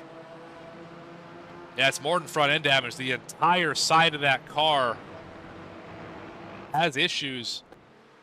As right here, 3 wide, I don't think anyone realized it. Yeah, Beaver Moose probably could have lifted in that situation. Avoided that contact, but regardless, they get out of it the best out of those 3 cars. I think the one that went around was Davis Motorsports. They got the worst damage. E-brake boys with the meatball, though, they will have to pit. In fact, on pit road right now, that car, heavy damage. That may cost them their shot at winning this one. Mike Almeida, yes indeed, into the box, and their chances have gone out the window with that. And just like that, it gets interesting if you're the Texas Speed Machines that are now in front, and better yet, if you're in the SRN camp. Kyle Bassett, for his recovery, is 11th at the moment. Still ways back from the overall lead, though. 19 seconds to gain net on the strategy as we see how things go with the 191. Big Brumble making big ground. They are now in the top 3 in amongst the M cars. Even though the front end is badly damaged on that 191, still clearly enough speed to be competitive in the AM class. Rockefeller, couple spots behind them. That's their purple entry, Gear 5. We haven't mentioned it all today.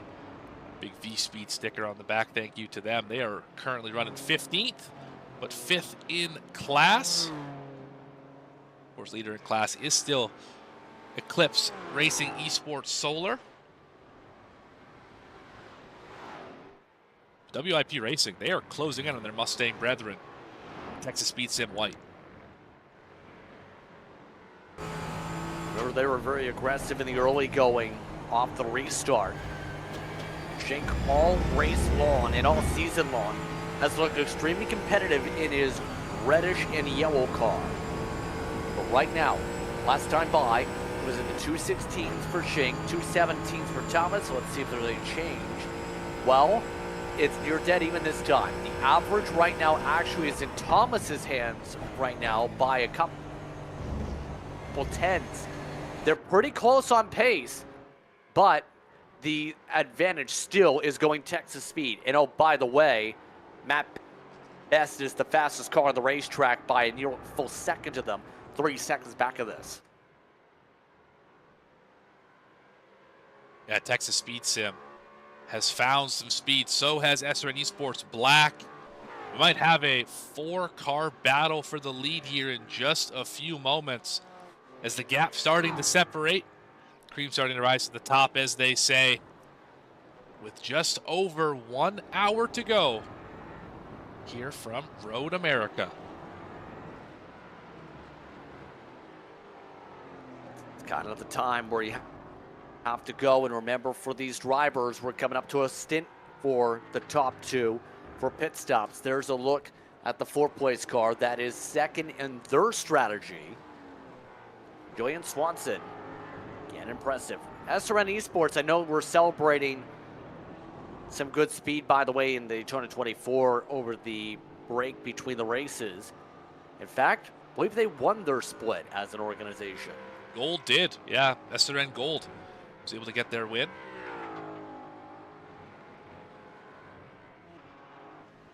And big how congratulations. big is that to be able to pick? Yeah, how big is that to get a win like that here in the Daytona 24 to help your program? Well, I've been trying for the last 5 years to win the Daytona 24, and it has eluded me 5 years in a row. So to be able to do it is a very difficult thing to do, no matter what split you're in. It is really the ultimate iRacing battle of, wills, of mental toughness, of driver's skill, adaptability. The list goes on and on. It is the hardest race to win that I've ever tried to enter. So incredible to be able to get a win, and congratulations to SCEL Esports for being able to get that win in what is the marquee special event on the calendar for most drivers. Checking back into the leaders, by the way. How are they going? Bumper to bumper. Remember, Matt Best is the fastest car on the track. He just set the fastest lap of the race into the 2:15.913 bracket. He's just about within drafting distance.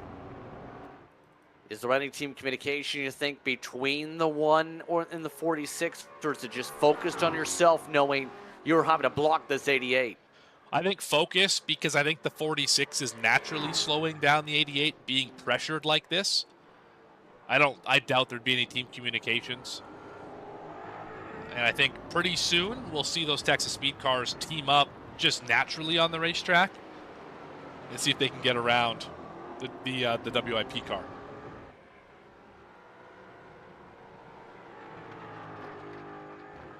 Let's find out how quick this works. Matt Best, one of the best drivers all season. One of the drivers that's also competed in some of the SRO events, for example, for reference. Top 10 competitor there. He is digging and is just about within reach. 3 Fords, in fact 4 Fords, are amongst your top 6 on track. Best just so happens to be in the BMW side of the Texas Speed program, showing that small bit of difference in terms of the car manufacturer split. Big blocks in front from Tyler Thomas, Shink to the outside. Best with a view of it as he sends it in 3, 4, 5 car lengths. They squeeze each other off in through Canada corner. Here comes Best. He's now within 1 car length. That was the ideal set of corners for Best. He's able to catch up. Now it's a 3-car battle for the lead, and they're still fighting all over the racetrack. Both cars sliding around in front of him. 46 loose off the corner. 88 with the big run. Goes to pit road. Now it's Texas Speed 1-2 at the front of the field. Undercut call. Is that a smart call here? Especially knowing the math here. Shink still is going to be outside the window by 10 laps estimated to get to the end. He'll have to come in one more time. I don't know if it's a bad call. I think they were out of fuel. I don't know if that was really an undercut more than they pushed the limits. They were 19 laps on that run. Of course, a ton of caution laps with that competition yellow, but I'm surprised Texas Speed White still out there. Also on 19 laps on fuel, break fast in that same boat. They got to be coming down pit road at least this next time, I would imagine. Had to. At this point, you have to think absolutely agree with you. Yeah, Esports Gold in the same boat. They're on pit road also. They're on the same strategy. Here's the tough part of the... You know who is in the tough boat here in all this? Is going to be those, indeed, on the 2-stop. Best in this situation, if my math's correct here, is just about on the money, if not by about a lap or 2. It might require some save here. Best could maybe get the 1 stop from here just on the mark. Yeah, and I think that, there isn't really a better racetrack on this schedule to save fuel at than this one. Considering how long the straightaways are, how essentially square most of these braking zones are, you can just lift extra early, use less brake and roll it into the corner and save a ton of fuel here. Maybe lift a little bit going down the hills, a little bit less aggressive on throttle through some of the technical sections. You can save a lot of fuel here, and I think that could be enough to flip you to the right side of your strategy if you're close. Drafting helps too, just like this. Yeah, definitely teamwork making things click here. And now as we come up towards the top of the hour for the clock, coming up to 1 hour to go, the 46 will peel down. There goes the assistance. So just like that, Best is unleashed. Swanson, just a few car lengths back, by the way, is on the same strategy, but here's the big difference here. Shorter time of the pit stop, maybe a double stint on the tires, not sure with the 95. They're going to, right now we've seen them play things very different all race, and right now, SRN Esports Black could steal a podium here for one of their best finishers as a team. Remember, SRN Esports Black, dead last in points on the season, Morgan. I believe they've only run I think last week was their debut, if I'm not mistaken. So. Correct. Yeah, so only the one race to show for it. In fact, they won't be dead last after this one. That would be gold, assuming that they don't finish in the top 3 here based on having that big penalty. That would be the last car in points because of the manufacturer swap. Exactly. Those differences we've seen have been interesting.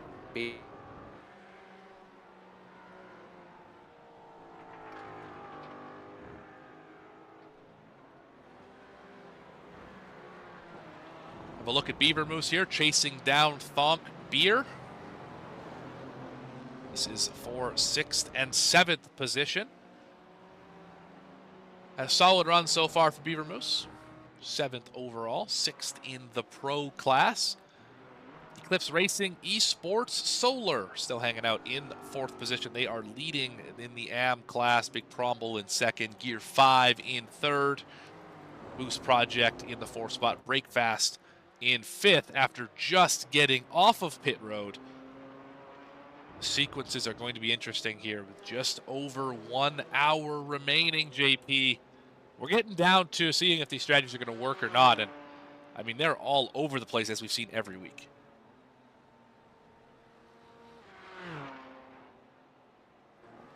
And right now, those strategies continue to see things be buttoned up. It's not as clear-cut, obviously, as some of these other manufacturers you're seeing with GR86, for example. Things are a little bit different there. Or, for example, yeah, some of the drivers that pit under the caution, they're 9 laps in. But these cars can go basically about an hour, as we've seen, just about 55 minutes realistically for a majority of them. So these competitors in this class here are at the very least obviously on the one stop for just about the field. It's just where the pit stop comes for these cars. And right now, Steady State marching up and keeping up with the 431 here. Best performance of the season for PETA in particular, to say the very least. Beta doing beta things. Yeah, PETA having a great run here. Wonder if he's feeling the pressure at all, knowing that Steady State has had such a great season. They're right behind him, and haven't really seen Steady State up until, you know, the last 30 minutes or so. So PETA right now, they're both in the same strategy. Essentially, Steady State a little bit longer on fuel. They have the most laps on this stint of anyone in that GR86 class. So curious if that comes back to bite them or not, but it seems so far so good they know what they're doing at this point for Steady State. We'll say, by the way, for the PETA machine, normally it's a driver from Prism Motorsport. It's one of the teams that's actually set to run in VCO Infinity this year. The 5 cars ran in 24 hours event that's become famous for the drivers union side. So really expanding things forward, also as a kart racer, doing well today. Look at the traffic management close up to Stacy Hunter. Goes Swanson. We ran over the back end as here comes John O'Donnell next in the order.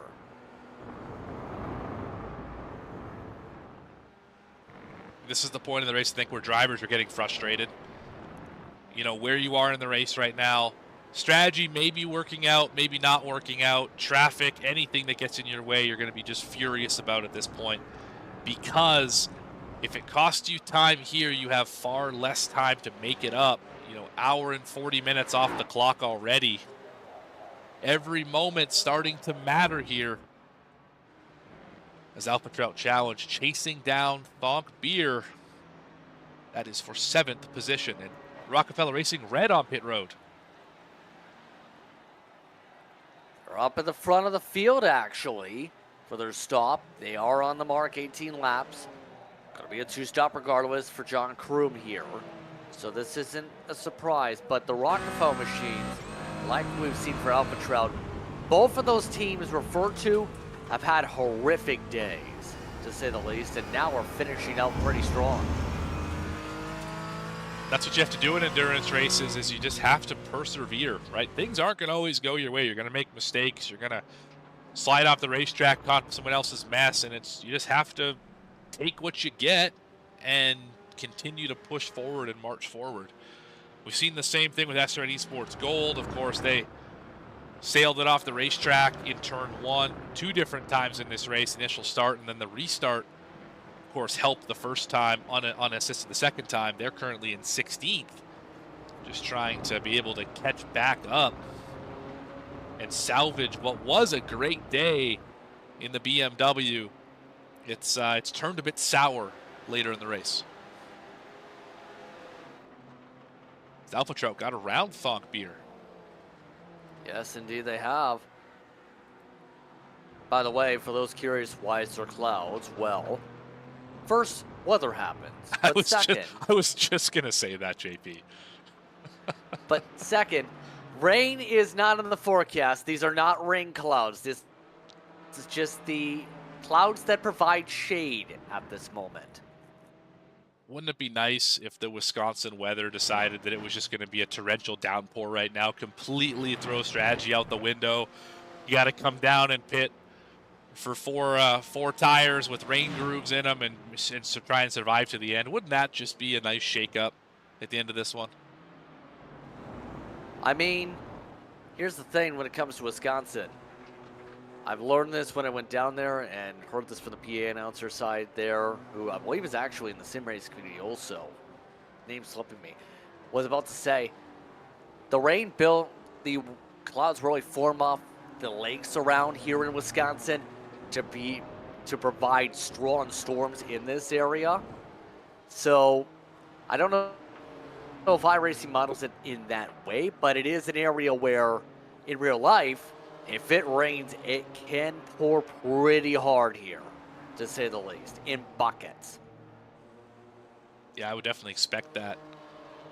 I'm surprised that the rain earlier was as light as it was. The drivers were concerned about the wet conditions. It was mentioned specifically in the pre-race briefing to all drivers, hey, it's going to be wet. Make sure you're prepared for it. I mean, that was a pretty light sprinkle to start this one. I mean, a lot of drivers are able to run it without wet tires and still be able to be effective and efficient. So maybe for next time when we go to, I believe it's Sebring next on the schedule, maybe we'll see maybe some of that Florida rain that JP was talking about earlier. Rockefeller Racing green, black flag in the M2. That's interesting. Incident points? I would have to imagine. They can. Yeah, incident points can be picked up, remember, in this series at 24. First Roberts has actually reached that threshold, surprisingly, here today. Even with all the crashes at the early point, not really too many drivers at risk with the incidents, per se. I think it's hard to go off track here and not crash. I think that's part of it. Track limit's pretty forgiving around. Oh, there's one right now. Il Satin doing a little grass mowing. They're on the outside here. I don't like that. Oh, that was just about a big moment.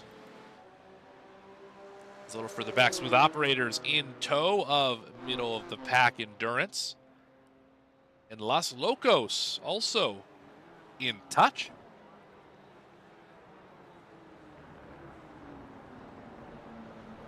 Oh, them rumble around. By the way, we've already passed the 1 hour to go mark as this race is zipped on by. Tonight's race is brought to you by Race Ready 3D, your source for high-performance sim racing parts and accessories for precision, comfort, and durability. custom mounts to hardware upgrades, every part is designed by racers for racers, helping you stay focused on what matters most, the drive. Visit RaceReady3D on Etsy or at raceready3d.myshopify.com and get race ready today. These drivers have looked pretty race ready from the torrential downpours to start off to what's been now dry conditions since. Looking at some of the BMW M4s as they battle around. Smooth operators right now battling for sixth, middle of the pack in this pack. The Scuderia Los Locos keeping up as well. These drivers, for reference, are a good 30 seconds behind your leaders, but the leaders are expected to pit in the next little bit here, since they already are on 19 laps for the Ron Stuff, 13 for Hugh Jazz. I believe the Sunday GT Turtle should be coming in soon as well. They're 18 laps on the run.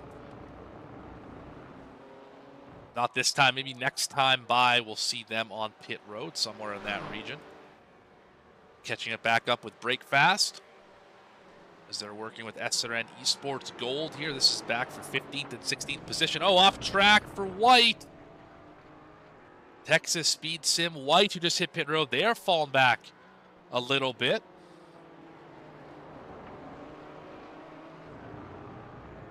Not sure how they cycled out here, actually. I'm not sure how they cycled out so far back. They were up in the top 3 moments ago with the pit stop, but they seem like they cycled out a ways behind, considering Esports Gold has just gone by them.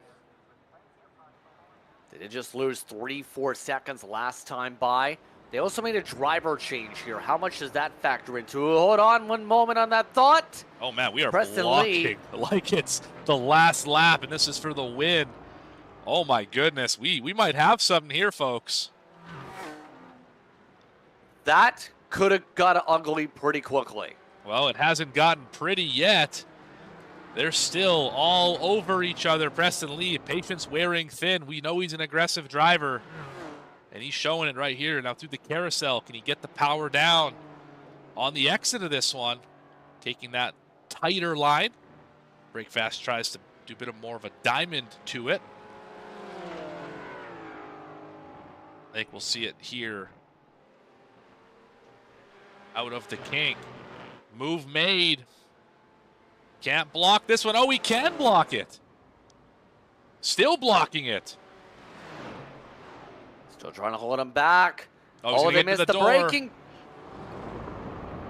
Oh, I thought Preston was going to get into his door there. Not quite going to do it. Side by side through the S's. I think someone's going to be pushed off the track here in just a moment. They are not happy with each other through the final corner of this racetrack. Finally, SRN Esports Gold is able to squeak through.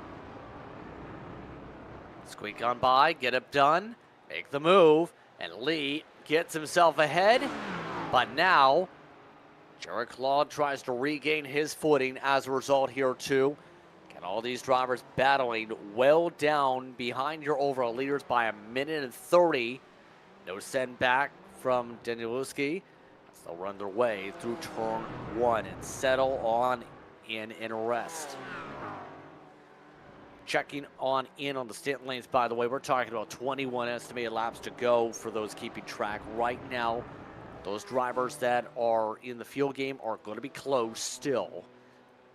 Continues to get very tight with 15 laps in for those that are up front. These drivers, going to be quite simply, are trying to catch up to the Boost project.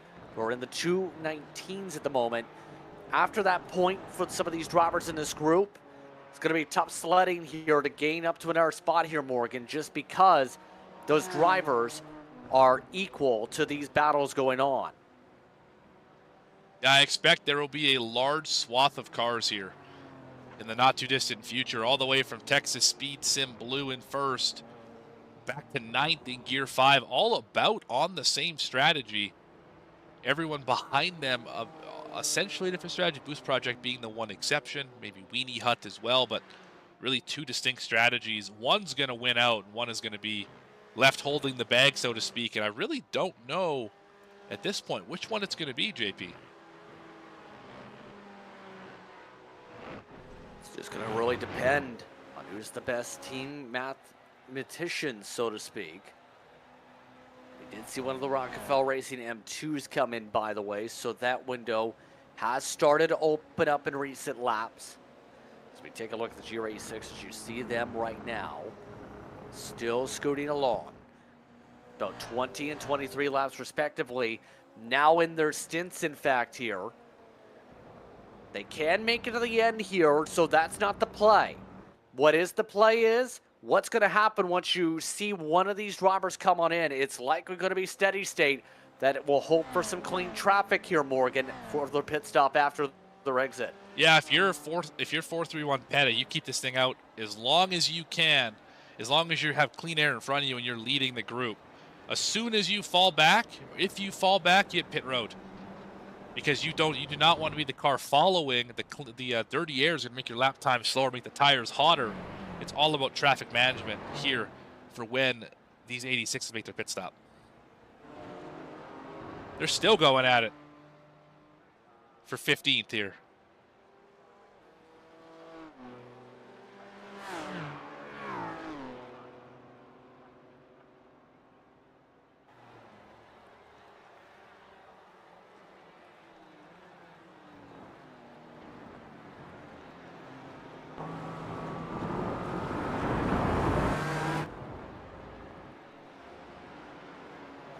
Moment there for SRN. Big slide off the corner through the carousel. They're going to have the advantage there on the inside of the racetrack. Brake fast. Can't quite get to them. Texas Speed's back. Big lunge. Not successful. Now into the carousel. What a tight battle this has been further back. Yeah, I was about to say. It's all wow. They break up the M2 leaders too. The wrong stuff going to be in the wrong spot. There goes Breakfast Club. Having to cut right and off the racetrack in that sequence went Jared Claude. He paid for all the racetrack. He used all the racetrack and then a little bit more. Got the grass.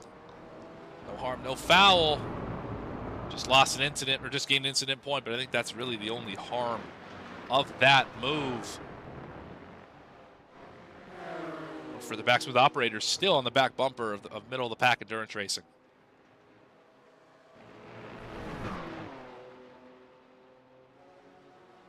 Yep, all sorts of squabbling with this group still. He's a little willing to push right now. Smooth operators. Not willing to push the envelope for the spot yet, though. Justin Brigand still holds on in front. Cochran just willing to push here. They seem pretty content right now, Cochran does, in terms of his approach to save a little bit of gas. That seems to be the play, at least to me, because their speed's all in the 223s. And there it is there for good measure. Knew the pit stop was coming up. There goes the stop, and those drivers that are still on track can go in there about maybe 4-6 laps. Yeah, will that be able to vault them up the board? I don't think so. Up to 5th now for smooth operators. I imagine the wrong stuff's got to be coming in here right away, right? 22 laps on this stint, JP? Yeah, I think so. There is about the range for the wrong stuff here, based on what we've discussed. Hugh Jazz is in the same cycle as smooth operators for good measure, as right now, Jason Landry is back in for Sunday GT Turtles to keep the closing stint, and Brigand stays behind the wheel. Here comes some of the GT4s though. Kleps is in, Swats is in, and SRN Esports Black. Those drivers, if the math serves right, would not make it on fuel. It's going to be very tight, I think, JP, to make it to the end. Correct me if I'm wrong, but I think they still have a chance if they save enough. Is that correct, or are they way out to lunch on the fuel strategy? Can you save 2.5, 3 laps? Ooh, that's we're talking 12 miles. That's a lot of fuel to save in 40 minutes. That's if you're putzing around, probably, but I don't think you really want to run that slow. Yeah, that's a tough spot to be in. Steady state's on pit road. Solar just leaving the box.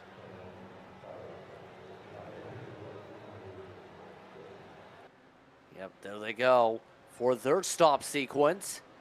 With less than 45 minutes to work with here in this one. And more drivers like Hale Satin just peeled on down, so the GR86 window has also opened up, by the way. Steady State also had ducked down the previous time. There's E-Brake Boys, by the way, you see on screen. How have things gone for them? Well, since their crash, they're in the top 10, but remember, some have pit.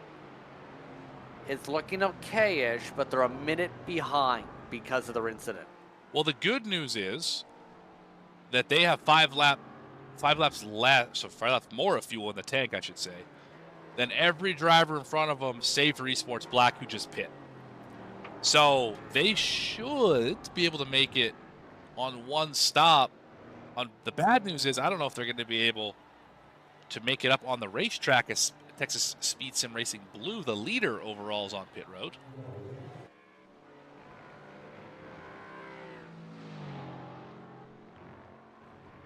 Yep, all of them now coming down for their stop in. That's a little bit more realistic maybe for Best, but with the extra lap and a half maybe. Beaver Moose is in. Thunk Esports just extended an extra lap though. And this could get a bit intriguing. If the others aren't able to save, it's the 26th race to lose now, I think. And have we not seen this almost every week? Whether it's Alpha Trout, who also, actually they're on pit road right now, or Thonk, one of those two teams always seems to have an extra lap in the tank to stretch it to the end. Did we see it pay off for the first time this season with a win?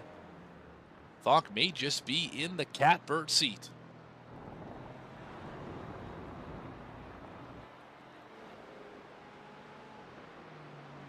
Yeah, this is going to be dependent on some of the drivers not able to save an extra 8 miles of gas. Easier said than done, obviously. Right now, also, keep in mind, Matt Best is only 39 seconds behind Augustino after the stop. Interestingly enough, SRN Esports Black has stayed close to them. The Ron stuff is also in this time, so the M2 leader is indeed coming down for their stop on part of the strategy plays off screen and now on screen. I want to see if Thonk can make it back to pit road. We're concerned this car can't make it on fuel back to the pit lane. If they can, this will be a shot across the bow for the rest of the field, saying, nah, I can go an extra lap than you. Good so far. I don't know if they're doing that over the race chat, though. I bet they could. It's disabled in the sim, so they literally can't. Oh, well, that's disappointing. Just do it over Discord. I mean, I don't think you can do that either unless you want them invading the driver channels. I don't think they're going to do that either. There's the pit stop for Agostino, though, as now expect the same for the others extending here.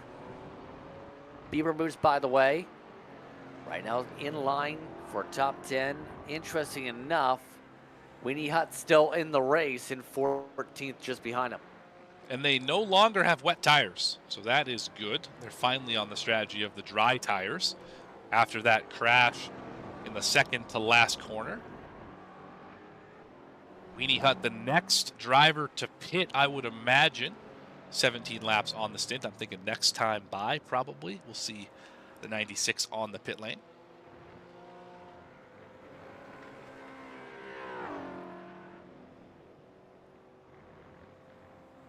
You see right now the GRA6 leaders continue to feel some of the pressure here with what we've seen from them.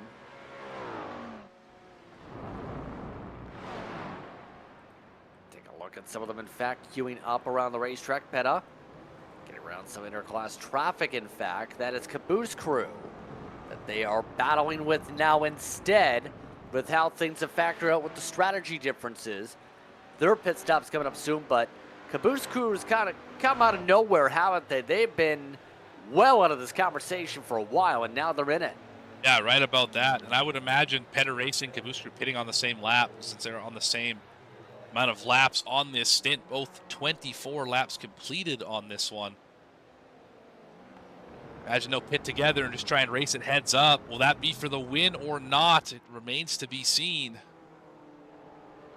Steady State hit pit road just a lap or two ago. They're currently further back in the field, of course, but they should cycle out to a pretty high position here. Razor Racing just hit pit road for their final stop. And the Smooth Operators still pushing BMWs. Still trying to figure out a little bit of the pace, working together rather than pushing the issue. With the cycle right now, they are ahead of the wrong stuff. But that's to be said for a lot of the others that are going to be coming in pretty soon for their money stop. We're inside their window to make it, mind you. Here comes Smooth Operators. Now they feel the need to push to the inside. Never mind, they go right back in line. They didn't like the run. They're probably just trying to get out of the line to get some of that air on the nose. I wouldn't think to cool the engine. I would think more to just slow them down so they can get back in line and push some more. Regardless, these two, the picture of teamwork, coopetition, as some would say.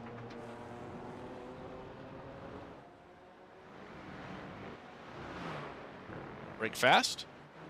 Again, second in the AM class. Eclipse Solar leading the way, and they're not too far ahead. And Eclipse, how have they done? Well, remember they were struggling after a few laps into the race with the wet conditions. They're as low as the 2:30s. They're now running in the 2:18s. They're 2 seconds off the leader's pace. However, they are still in a decent spot for now, but it all really depends on the strategy situation for Breakfast. Breakfast, for reference, 8 laps difference on the stint, are within about a second and a half or so. They are catching up to their choo-choo train to try and take this AM lead away.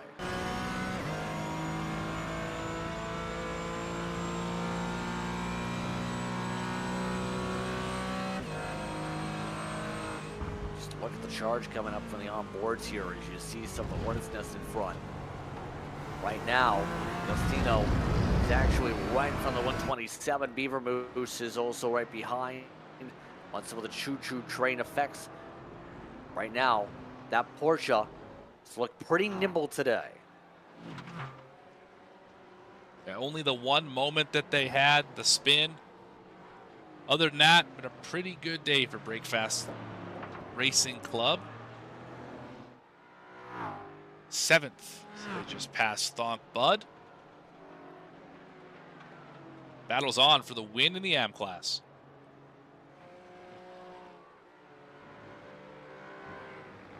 The AM drivers ready to duke it out pretty soon here, but it's all going to come down to that strategy. It's coming to 16 estimated to go for a vast majority of the field. That's again an estimate. Croc, by the way, in the M2s just came down, so they continue to stay very active here. And very quiet day for Croc Promotions. Of course, having connections to the karting community. Different look here this round. Going with a bit of an orange look as they blend onto the racetrack. I thought that closing speed was higher to the SRN car behind him. I thought that was going to be a much different outcome in that situation, but SRN Esports Black able to work their way around Croc with ease there. Croc currently 6th in class. They've pit. Top 4 have not. Wrong Stuff has been on pit road.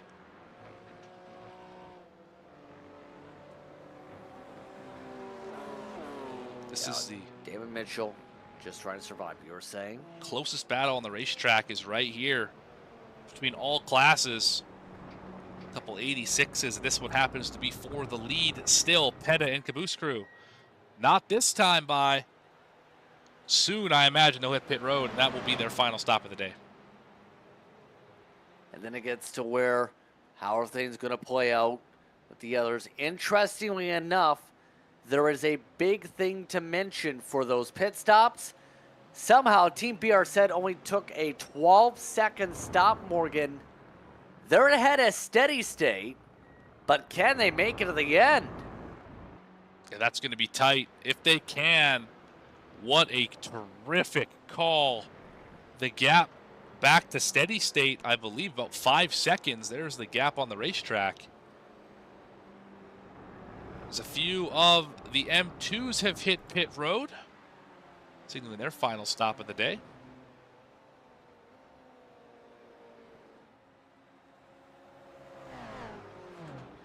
Yeah, this is to where the strategists got to be absolutely loving the execution coming up. They still have not too much time to go on the lap count, but a lot of time to go on the minute count. You're talking about 32 minutes to go for a lot of these fights to break themselves down here as we work our way to the Marine sweep on screen. Still saving. Cochran still backing up his corners. Kinsman continues to go deeper. And even as we're talking about 32 minutes left, you got to remember that's just to the white flag. These laps are so long, you probably have more like 34 minutes to finish this one, depending where you take that white flag lap. So you got to have a little extra in the tank if you're going to make it, which makes the Team BRZ stop even the more interesting. Did they get enough fuel in the car? And if they did, that is the move of the season so far.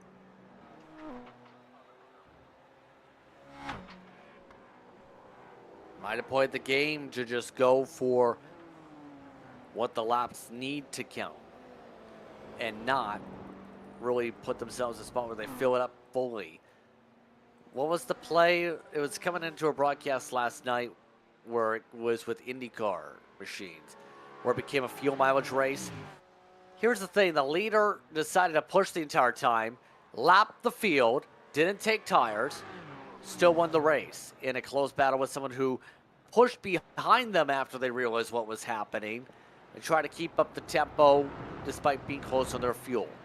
It almost feels like this kind of same situation where you think smarter, not harder, where you think save, save, save, when in reality it's the strategy is going to work if I keep this secret and do this.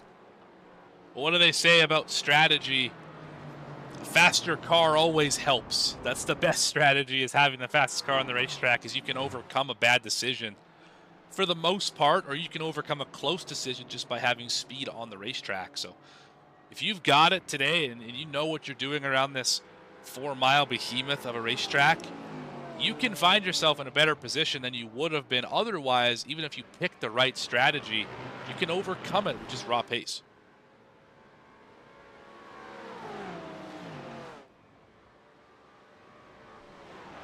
You absolutely could with the way things could go here.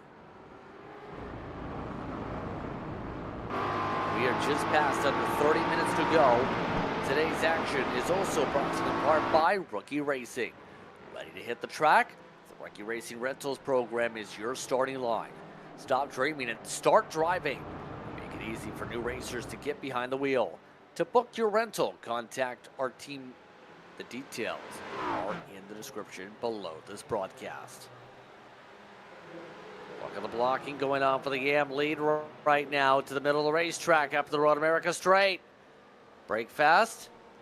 Electing to back up aggressively and then go for some of the send. Trying to make sure there isn't any contact. Those slight differences between the manufacturers popping up again here. Oh, and by the way, Thunk and Beavermoose are closing in rapidly on these cars too. Look at the cut coming off the corner. The 127 got a great exit here to ride on board with Beavermoose, the tail of these four. We see him move to the inside of the 26. It looks like we will as we work around Hill Satin. Oh, bad spot to catch the lap car there.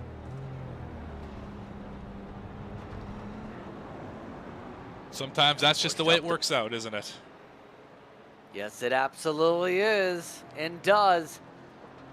And in the end, Breakfast is up front, but again, have to pit soon. It's a fuel save for Eclipse. If anything, this might help Eclipse if they're able to keep up. The problem is the Porsche is running away here. Well, this is the part where the Porsche shines in this technical section. Once we get down to the straightaway, I think Eclipse should have an opportunity to catch back up a little bit with the more horsepower and just the general slipstream here. Should see it here in just a moment. Yeah, they're catching already.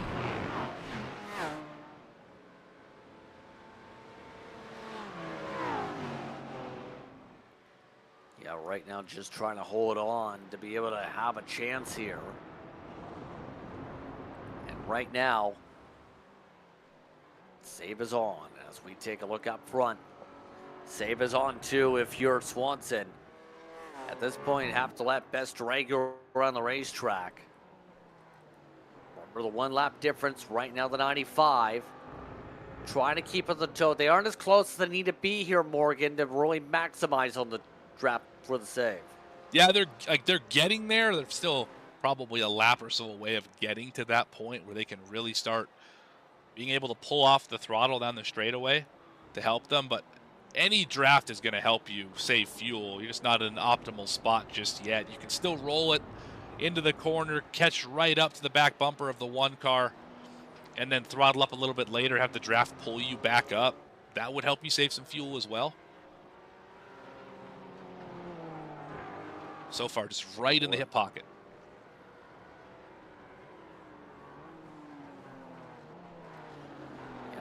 Just trying to be able to march forward. Mind you, by the way, the next nearest on their strategy would be Eclipse, actually.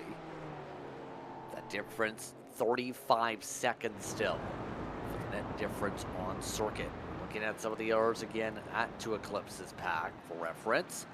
Big difference in traffic management right now. Traffic management, by the way, today, Morgan, mostly cordial, no major stack-ups, no major issues per se with traffic that's come to mind outside that 3 wide out of the kink at one point. For the most part, traffic has been no issue for the leaders. I think that's just a testament to how wide this track is and how there's really only one spot you don't want to go side by side, and we're coming up to it right here. Pretty quick in the lap. Other than that, you can really go side by side wherever on this racetrack. There's lots of runoff area. There's lots of space to be able to make moves. So, and I think the speed difference as well between these cars is pretty rapid.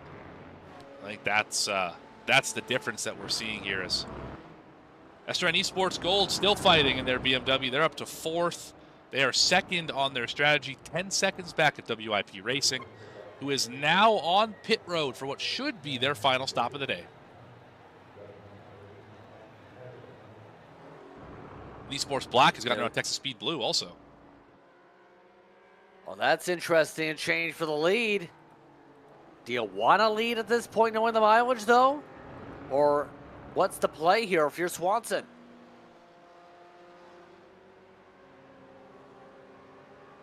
I'm not sure. I mean, maybe they're thinking they can make it from here regardless of if they save or not. Like, with the stop, I should say. Or maybe they can make it without the stop. It's hard to say. Regardless, it seems like Swanson wants to set the pace rather than have the pace be dictated to him. It's a bold strategy. See if it pays off.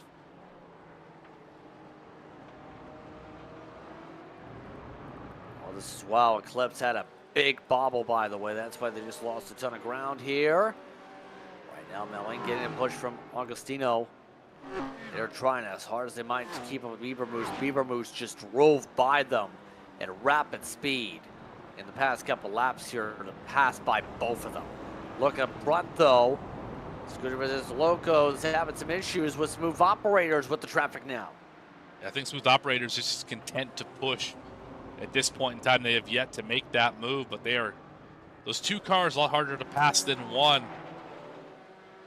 Beaver Moose finding that out right now. Going to go to the outside of the Smooth Operators. Can they get around Los Locos? No. Stuck behind them for one more set of corners.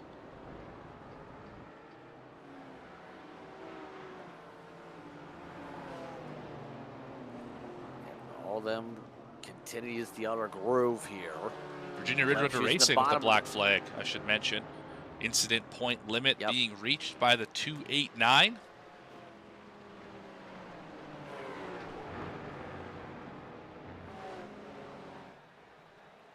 So more drivers continue to reach the incident limit in the final stages. Worst possible time to do it here. As we look at the overall leaders, Texas Speed saying, please give space, please let me go. No, Huge ass parks it.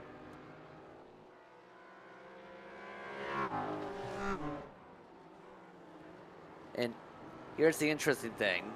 With the pit stops, Huge ass a few minutes ago, the reason they're up front now, Morgan, they ended up also taking less fuel, believe.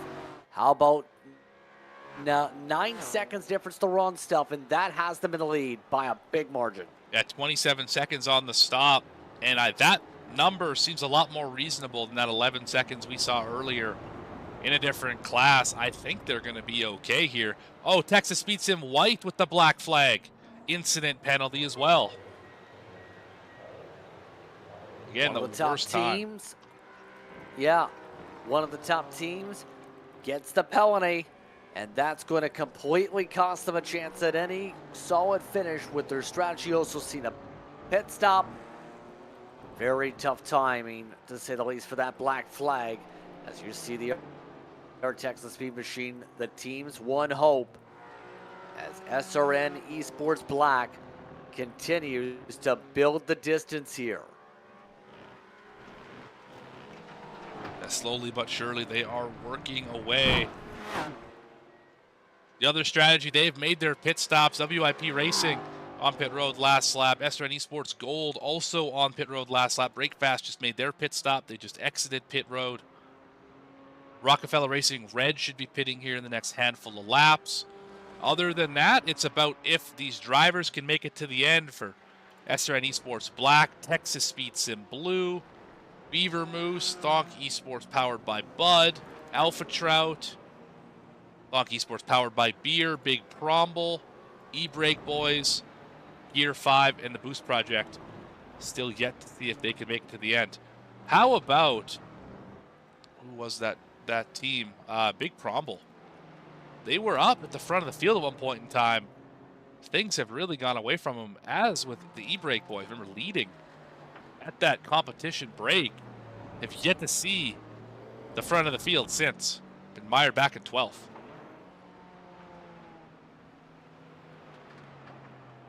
That's what happens when you have one big incident. Just completely change the complexion of your race. And just like that, with only about 10 laps to work with, these drivers better make sure they're able to limit any more of the mistakes from here on out to have any shot to move forward. The penalty is severe, by the way, with the Texas Speed Sim Racing White. They're still yet to leave pit road with their penalty.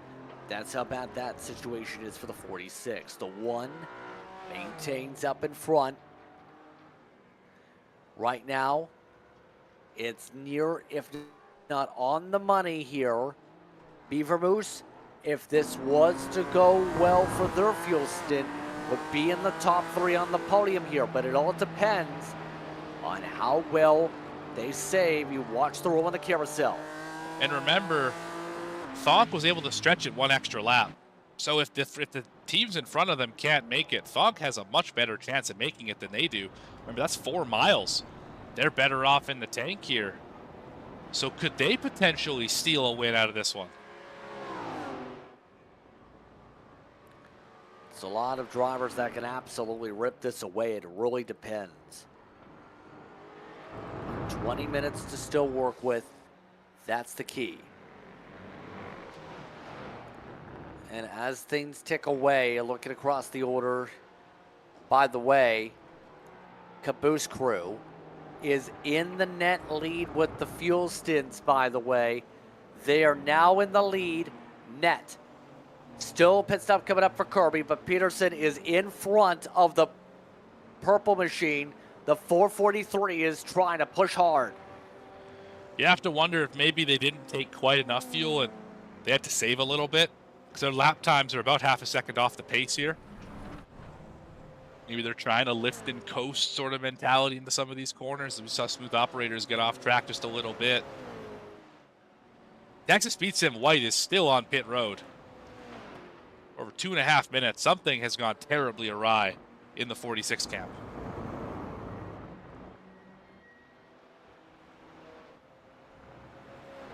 Rockefeller Racing Reds on pit road now. And believe that is scheduled. Yes, it is. That is their final stop of the race in the Porsche.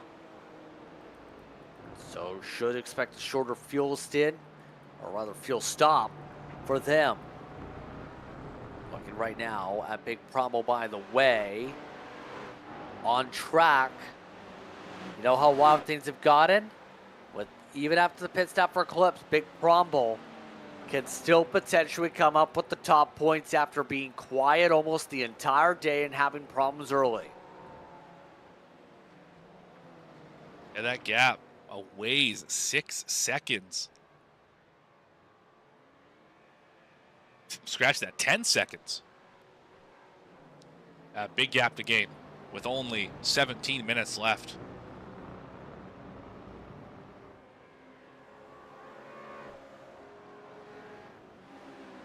Big Promo, you have to give big props to Stephen Kelly here today. He's going to be on the fuel save, but Eclipse needs to somehow close up 11 seconds. Not sure if that will happen here. So you see how right now Peterson moves alongside for that traffic with Bergen. Peterson hugs the lines. Here comes the next pack looking to do its justice to get on through. That's Ron Wolf over the backside.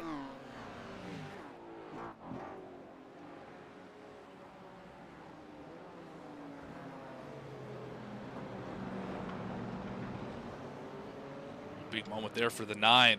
That's going to break up the lead for the 86s. Sorry, the net lead for the 86s, as you mentioned. As SCEL TGOM 1, they pretty much have to pit here the next couple laps. 26 laps on this stint. They're the last driver to be able to make it to the end in that class when they hit pit road. Crocs caught up to the Sunday GT Turtles. That's for 4th.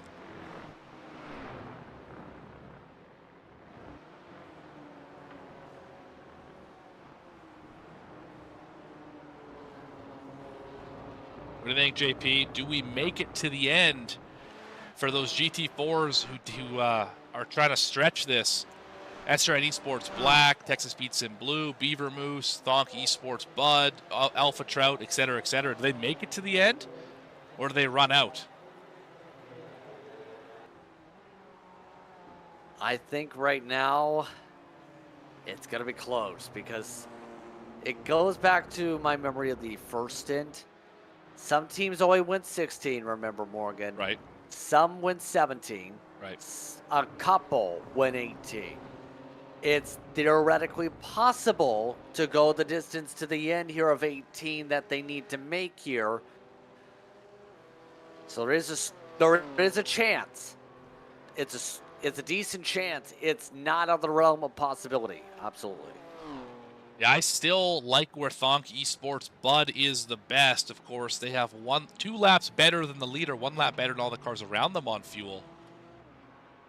If we're as tight as we think we are with what's left in the tank, that could certainly pay the dividends required to get it into victory lane.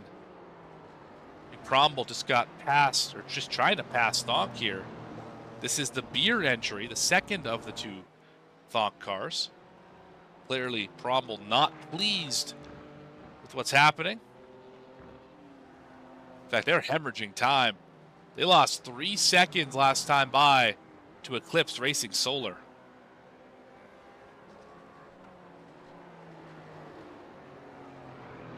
That has got to be a lot more concerning all of a sudden. 220s for Thunk and Big Promo. Is that from the fuel save, or is that something different? I think that's traffic. That's my thought, too. I think that's why they were flashing the lights so much. Is like, let me buy your, you might, oh, e-brake boys, black flag. Steady State also black. Oh, they're wrecked. Steady State is in the outside wall. Top drivers in GR86s much of the season. Steady State, first time all year in the barrier, and this is going to cost them big points. And there's E-Brake Boys right behind them. This is probably where it happened. Through the carousel, just a miscommunication. They both go around. Oh, that's upset. Yeah, there was some unpleased happening there. Let's go back on board here.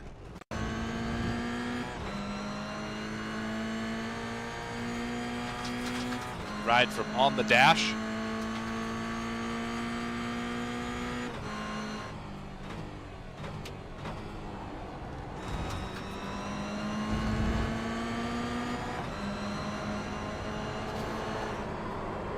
And then just went at. I'm not sure why that second move was made, but regardless, the driver's not terribly happy at this point. Black flag being served.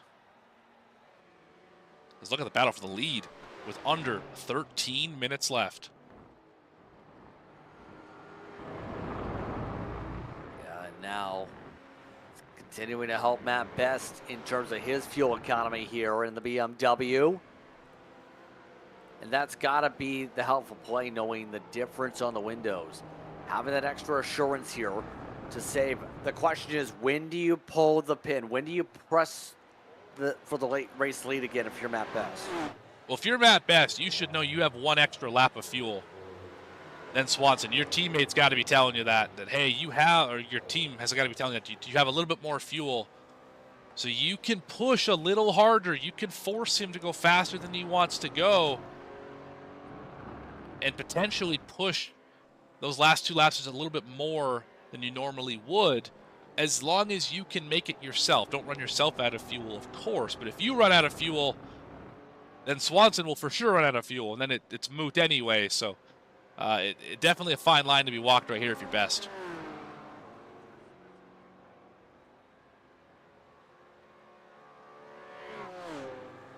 So it's all up to these two likely for the win here. Closing stages. Swanson pushes off. Small checkup. No issues. Might have been a 1X though with the clip of the grass. Here comes the lane. Swanson goes wide. Best goes to the outside for hurry downs. Side by side as Swanson covers it off. Best goes for the crossover. Looking to the outside. As they head on off to turn 8. Best is starting to press his luck now. Some small mistakes from Swanson late. Remember, we saw this last month at Mosport. The two leaders coming to the end of the race ended up crashing with each other. Not saying that's what's going to happen here by any stretch, but we see tight racing always in this series. Can Best make it around cleanly, or does Swanson hold on? Do they both make it on fuel? Do either make it on fuel? So many questions to be answered in the final 10 minutes of Road America.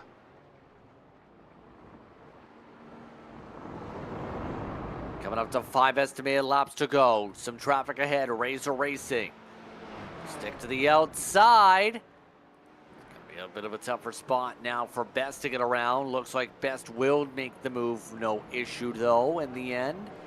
So they make the way to the front straight away. 9.5 minutes to work with. Here comes Best on the draft.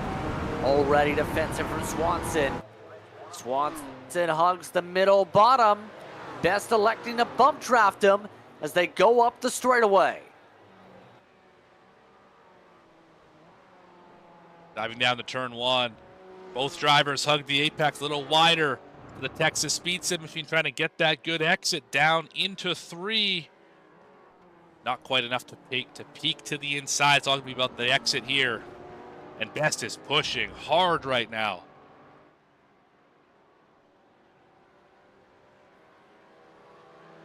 Really trying to find a way to get around. They do have traffic and Joe Nagy ahead next. Now pressing the issue again. Estimate switches to about under 4 laps to work with. Hug to the inside Swanson. This was where the mistakes came last time from the SRN Esports black car.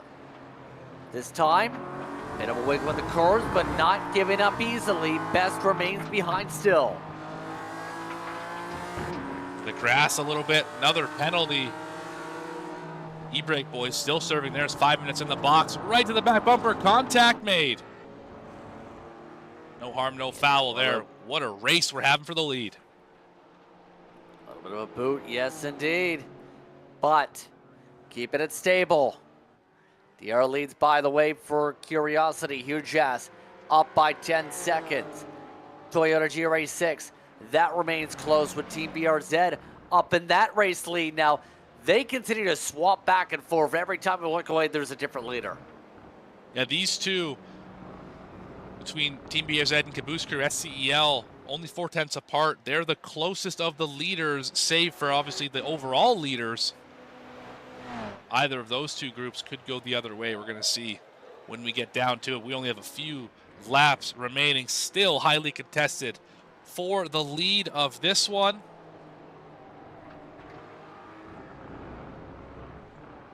Oh, we're both pitting. Esther and Esports one's is pitting. pitting. Oh my goodness.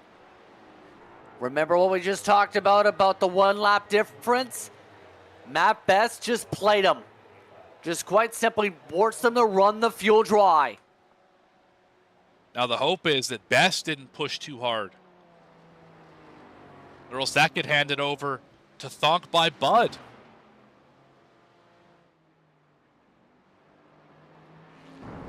Well, actually, it would hand it over to Beaver Moose potentially too, because Beaver Moose is ahead of Thunk, remember? They're up by 3 seconds ahead, and this would be an upset. Very true. Beaver Moose has one more lap on this run than Thonk does. Now this is going to be, as always, an interesting fuel battle at the end. Oh, only 6 seconds in the box. For SRN Black, they get out first. So they should be able to finish here in the podium. It's really going to depend on Best. If he can make it to the end, that's the win. If he can't make it to the end, it's going to be another battle. 32 seconds ahead of SRN Esports Black, and that would be the difference of what that pit stop has to be. Time just ticking away here for Best. Trying to hold on. By the way, take a guess of what switched again. GRA6 lead because Caboose Crew just took the lead. Now will there be another move here for this pack? You got to think that every opportunity to take the lead, you have to take it here, because you never know if they're going to slip, if you're going to slip, and when will be the last opportunity to make that pass. You better not let it slip away from you.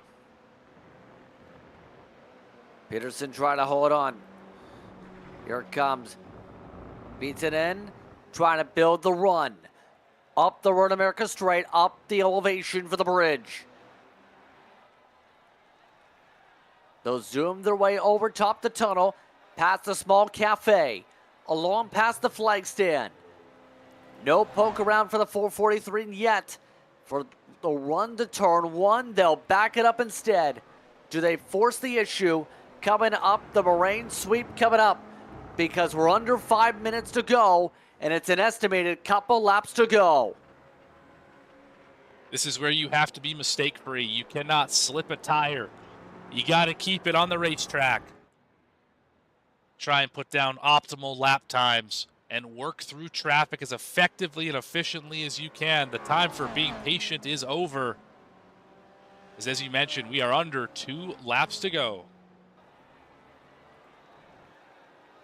We might get an extra lap to that estimate potentially, just based on the fact Matt Best still has 4 minutes to go with that mark. And he is right behind these cars too. Here we go. 443 backing out. Oh my goodness, Best nearly cleared him out. Had to lift off the gas, nearly took out the GRA6 leaders. Oh, Eclipse Racing Solar, black flag. That is going to take them out of contention for the AM class win. What a heartbreaker so late in this one. And instead, we'll give Big Bromble the big prompts today. in what will be one of the comebacks of the day from a very slow start to rise up and get top points in AM. This will definitely help their chances here. But the time is getting nerve-wracking if you are the race leaders here. SRN Esports Black still has not made any inroads on Matt Best. Best has now driven on his own up at the front of the field. Based on the amount of time the laps are, I wouldn't be surprised if we get an extra lap here, Morgan. Just with how things go, it's going to depend on what Barney has coming up here. Which is the worst case scenario for Matt Best. You want this thing to be done in as few laps as possible. Now here's the question, and I think we're a little too tight on the margin. He is, there he is. I'm just going to say, do you hit right now for the smallest amount of fuel you could possibly get? Let's ride on board here with SRN Esports Black, because this is the battle for the win right here. It's how quick we can get on and off pit road. Confusion pops up because no white flag popped up from Barney at all yet. Here we go, SRN Esports Black trying to push up the straightaway. Did they play the game perfectly with the undercut being close on the gas? Matt Best is out of the box with a 4-second stop. Where will they be? Best pops up, comes out of pit road. Best is in front. And the Best white flag is in front by 10 car lengths. And Barney's waving a flag. It looks like it's the white one. Yes, it is. He hadn't been waving it earlier. That's how the pit stops have really changed the flags here. So Matt Best with this call, guess what? 2 seconds less of fuel, 2 seconds the margin. Yeah, could not have played that any better. Now, keep it on the racetrack. Do not let that 95 get to your back bumper. Only a partial lap remains, and then I believe we'll be at the checker. And this is a perfectly played pit strategy to come to the end of this one. Coming right down to the numbers by a lap. That's how close the window was here today. Matt Best slipping and sliding though, with under a minute to go on the clock itself. Gap has grown to 3 seconds. That's how quick Best is on the light fuel and in general here. As the SRN Esports machine, you have to give credit to the black entry. That Ford able to keep itself up front all day, come away with a solid points effort. But it will be just short of the top step. Coming on through to the final corners, Matt Best comes out of Canada, passes by the hillside, and now marches his way through Bill Mitchell Bend and off to turn 14. Texas Speed all season long has had the pace. They've been the team to beat with the point standings. They go wide again. Matt Best comes back from one spin at the start and picks the right strategy to take the checker flag here from Wisconsin, as the last lap trigger now shows up on some screens. Believe this is the final lap, Morgan. Now Barney's waving a checkered flag. We're all sorts of confused here. Even the flag, well, that is still the white flag. We've waved the white flag for 5 minutes now. My goodness. One more opportunity. Oh, that's SRN Esports Black down pit road again. Do they think the race is over? I think they might have been hoping that the black checker would come out that lap, maybe. Oh, no way. They just threw away a podium finish here. Oh, my goodness. And Thonk by Bud might have just walked into a second-place finish. I think we missed getting the checkered by about 4 seconds on the front. I think that was the difference, where that time ticked down relative to where Matt Best was. I think we were that close to having this work out to be that was the final lap. That's a heartbreaker. We're at 2:37, I think it was, when he's at the start and finish line. Yeah, This has turned into a bit of confusion for everybody because Breakfast had to come down. Rockefeller, Big Prombo just came down. That's how much confusion there was. Now because of one extra lap with the way the flags worked out here. Is Matt Best out of fuel? I think they're out of fuel. Oh my goodness. Don't tell me he's out of fuel here. Did he plan this the wrong way? Where's He Thonk? is ruling. Oh my goodness, we might have a change for the lead here. It's 10.5 seconds and dropping quickly. They're letting all the field go by. It's This 8 may seconds. be one of the more. This may be one of the most confusing races you'll see all season. Best is trying to slow roll it. Here comes Augustino, trying to pull off the upset for Thunk. Needs to close up 7 seconds though. Best is going up the hill. Out of Canada corner goes the Mercedes. Best crawling to get to the end. It's to 6. It's down to 5. Best still letting it crawl. Augustino, don't think we'll get there. He did it. And Holy. now Best is out of gas. Best is crawling. Best trying to chug. Can he hold on? No, Here comes he the can't. one. Oh my goodness, Thonk got him by inches. Wow. Oh my goodness. Matt Best ran out of gas going up the hill, and with the fuel balance, Thunk steals it by the closest of margins. It is by 2/10. Unbelievable. I mean, that is a finish for the history books right there. Runs out, and you know what the difference was, JP, is how steep that hill is on the front stretch. If it wasn't for how steep the incline was, I bet Matt Best wins this race. But because of that steep incline, could not quite climb the hill, ran out of fuel. Thonk was able to get there in their butt entry. You just picked up the win, by the way, just now when it came to the M2 side. While the GRA6's Caboose crew already have come across the stripe, according to the timing screens believe, over Peta Racing. I'm just absolutely stunned. The AMP side, Big Promo somehow still came away with it, by the way, by 2 seconds over Eclipse in that confusion. And remember the margins on how close it was. That I'm just absolutely stunned. Have you ever? Not in this series, I've never. That was a heck of a finish. But don't look now, the battle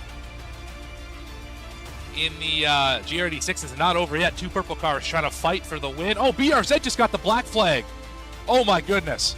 On the final lap, they cut the course, and that's going to hand the win to 4-3-1 Racing. That is a heartbreaker for Team BRZ. Wow. I don't know how that's going to play out because it shows that Peta Racing across the line. Team BRZ comes down pit road. And we'll find out who gets this official win. Peta Racing taken across here. And they do get the win officially. There it is. They got it. Unreal. Wow. BRZ had it until the final set of corners. Made a mistake. They will no longer be in your winning position in the GR86s. And we are waiting on 2 drivers to finish. There we are. Race complete. Yeah, scoring, struggling to keep up right now. All right, so for those confused here, started off with a pit stop on what would be around the window with a white flag estimate. And then we got the white flag. But obviously, some of the leaders were still down pit road. Obviously, the lap count times at full speed is 2:20. It was offset by somewhere around 15-20 seconds. That threw everybody's strategy out of whack by that small of a difference. There's just so much to unpack here. This driver chat is going to be lit up here in a few moments. Absolutely. But while we let the drivers sort themselves out, let's have a look at your race results. Yes, indeed. These drivers try to unpack Again, all of this unofficial as Thunk Esports Motorsports Sim Sports Racing powered by Bud gets what will be one of your closest finishes ever in the SCEL, potentially 2/10 over Texas Speed as the blue car runs out of gas. Alpha Trout Challenge, would you believe, got on the podium after all that? After a crash to start the race, they still get in the top 3. WIP Racing and Beaver Moose in the top 5. Then the other Thunk car finished off in 6th. SRN Esports Gold still finished in 7th. The AMP leader is Big Brombo by 2 seconds over Eclipse. Breakfast finishes down 3rd amongst the AMP class. 10th overall. The rest of the cars scroll on through in the GT4s. That includes Rockefeller Racing Red, Gear 5 in the Boost Project behind them. SRN Esports Black with the extra pit stop. They finish 1 lap down in 14th. Rockefeller Racing Purple, Davis Motorsports Texas Speed Sim Racing White amongst the drivers that finished the DNFs included E-Brake Boys, Weenie Hut, Loyalty Racing, and B4D Pink by Late Apex Racing Club today. Craziest class of the day. What else can you say? Yeah, what a finish to those ones. And here in your BMW M2s, QJAS going to win the race here by 21 seconds over the wrong stuff. Sunday GT Turtles, how did they get a podium? We barely talked about them today, finishing 44 seconds off the lead in 3rd. North Sport in the 4th spot. Croc with a P5 finish. Los Locos finish in 6th. Middle of the pack Racing Endurance in the 7th spot. Smooth Operators willing to push. They finishes in the 8th spot. Rockefeller Racing Green in 9th. And Virginia Ridge Runner Racing, they will finish last in class in the 10th position. GR86's meanwhile was a whole different story. Peta Racing with a penalty late for Team BRZ. It was a stunner. It was a confusing one at some moments, but those drivers were cycled on the same lap. Peta Racing, Caboose Crew, Team BRZ are the way things are sorted on the podium. SCEL Team Gum number 1 in the 4th spot. Razor Racing gets the top 5. Steady State Speedworks did rejoin the track, but finished down the order, their first blemish of the season. Hell Satin, Ballymore Racing, T-Gum 3 were the other cars in class. Well, there's a lot to talk about and unpack here, Morgan, and I believe our drivers are already starting to line up here. I think Tower Augustino is going to have a lot to say after what was a dramatic race finish. Let's see if we can bring him on forward here, Morgan, because Tyler, can you believe you just won that? I have no idea what just happened. I was tracking myself for like 4th place probably, and maybe 3rd if the one car in front of me needed to pit the extra time. Yeah, I have no idea what happened. I got to go talk to some people and dissect that one. What was going on in your team's Discord at that time? Because even we were tracked out because it showed white flag for 5 minutes.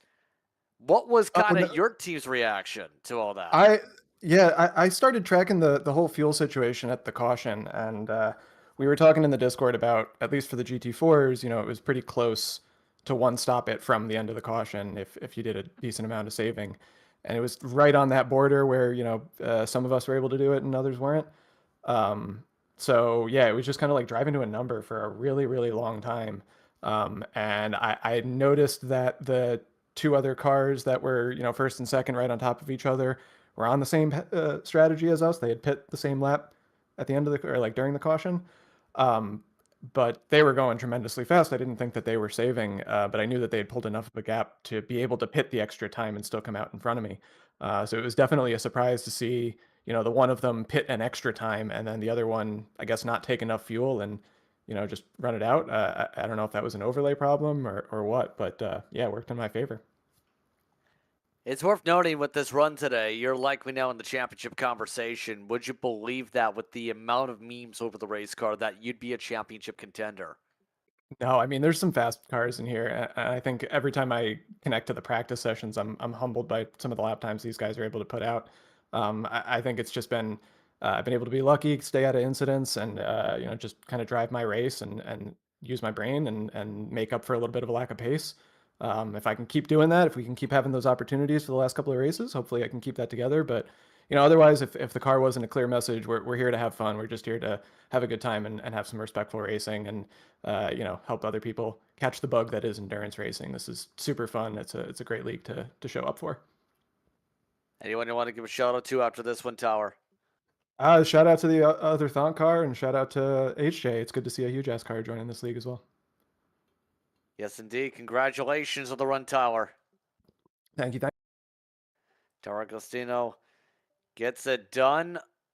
I don't know where to go from here, Morgan. That was wild. There were a lot of people eager to talk, and I think it's the most active we've seen the interview room all season. Well, maybe let's chat with second spot. How about Matt Best?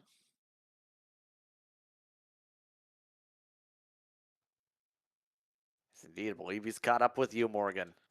Well, it was so close, but so far for Matt Best, 0.2, the margin of victory. Tell me a little bit about that white flag situation at the end of the race there and how that impacted your finish. So we were basically back and forth between what we wanted to do. Did we want to push and try to do the same thing we did at Mosport and build a gap so we could get that splash for without having to worry about it, or if we wanted to fuel save like we did at Watkins, and we chose that one, and that was the wrong one apparently. Like we just underfueled the car by like I think I crossed the white flag line at with half a lap in the tank, so I made it around the track with half a lap. I needed 0.6 instead of 0.5 in the tank, so it was just a little short. I mean, you did everything possible other than blocking across the racetrack up the hill, but I mean, you went in absolute max turtle mode on that final lap and just about made it. I mean, valiant effort on that one, but other than a little bit more fuel, what else could you have done in this Texas Blue car, which was fast all day, to be able to get this win? What do you think, Daniel? Well, definitely. During the opening stint, should have nursed the tires a little bit more before they got up to temp. That was definitely struggling for grip on dry tires in the wet. But I mean, beyond that, I think we nailed our first pit stop given the circumstances, and yeah, I think it came down to half a gallon more. Absolutely. Well, great run. Once again, we see this car consistently up at the top of the sheet in both practice times, qualifying times, and in the race, typically on the running order. I mean, I got to imagine that we're looking positively for these final three races. Are there any tracks in particular that you two are most excited for over this final three race stretch? Long Beach. No, absolutely not Long Beach. If we can put it on pole at Long Beach, I'll feel good about it. But I don't think the BMW is going to be very strong there. What do we got left? Sebring and then Road Atlanta. I am looking forward to Sebring. We need the redemption from Sebring last season. It's always been a good track for us. Usually have good results. I think last year for the 12-hour we took third in the P2. So we always have pretty good results at Sebring. So I'm looking forward to that, and I think it suits the BMW pretty well. That is the next stop on the schedule, if I'm not mistaken. Who do you want to thank? Who do you want to shout out for a second place finish here for Texas Speed Sim Racing Blue? We'll go.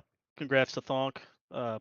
They nailed the strategy, got us right at the end there. So good win, guys. Daniel for running with me as always. Texas Speed guys for watching and cheering us on. Jason for organizing, orchestrating the whole thing. SRN and Strovic, those guys over there are great. And last and not least, but most importantly, John's mom. All right, thank you for your time, Texas Speed Sim Racing Blue. Congratulations on second here today. Thanks, guys. Thanks, guys. So Texas Speed doing Texas Speed things here today, Morgan. Still busy right now with some of the drivers waiting on by. We also have a lot of these competitors lining up here. Why don't we go over down the running order since we do have the top 3 here. Curious on the perspective of Alpha Trout as well, real quickly here, because my goodness. Let's start things off with the driver who took it home, Zachary Bowman. What are your kind of thoughts here as you get the podium and all that craziness? My brain is fried. That was an entire stint and a half of fuel saving, and not working with a lot of X's due to the early on incidents from the kind of the wet weather aspect of the race. It was essentially just hitting a number, lifting and coasting anywhere I could just to like optimize, fuel economy. Other Zach here, Leibold, gave me the number, made the call. We went for it, and it was actually the right call. So we're stoked. I would say it's a great recovery. I'm not sure about you guys. Yeah, Zachary Leibold, how you would describe the recovery attempt that you guys had from your own words? Because obviously, the car was basically destroyed in the first few minutes of the race, and then you still come on the podium. Yeah, I mean, I found every way I could to put us in the back of the pack with lap 1 incidents, wrong tire call, spinning in silly places. So yeah, it was a fantastic recovery drive, and really stoked to get the first podium of the season and also have it be in a race where we went from the front of the pack to the back and then back up to the front. So obviously, with today, the point's going to take a lot of shuffles here. What's kind of the approach for the upcoming weeks and months now, knowing you get yourself a podium on the board, and obviously some of the contenders in front of you, at least 2 of them had big time days where they finished well behind you. I mean, at this point, with where we've been finishing, which is pretty much just in the middle of the top 10, I think it's just going to be drive the car as best as we can. As like simple as that sounds, I think we've kind of found our role.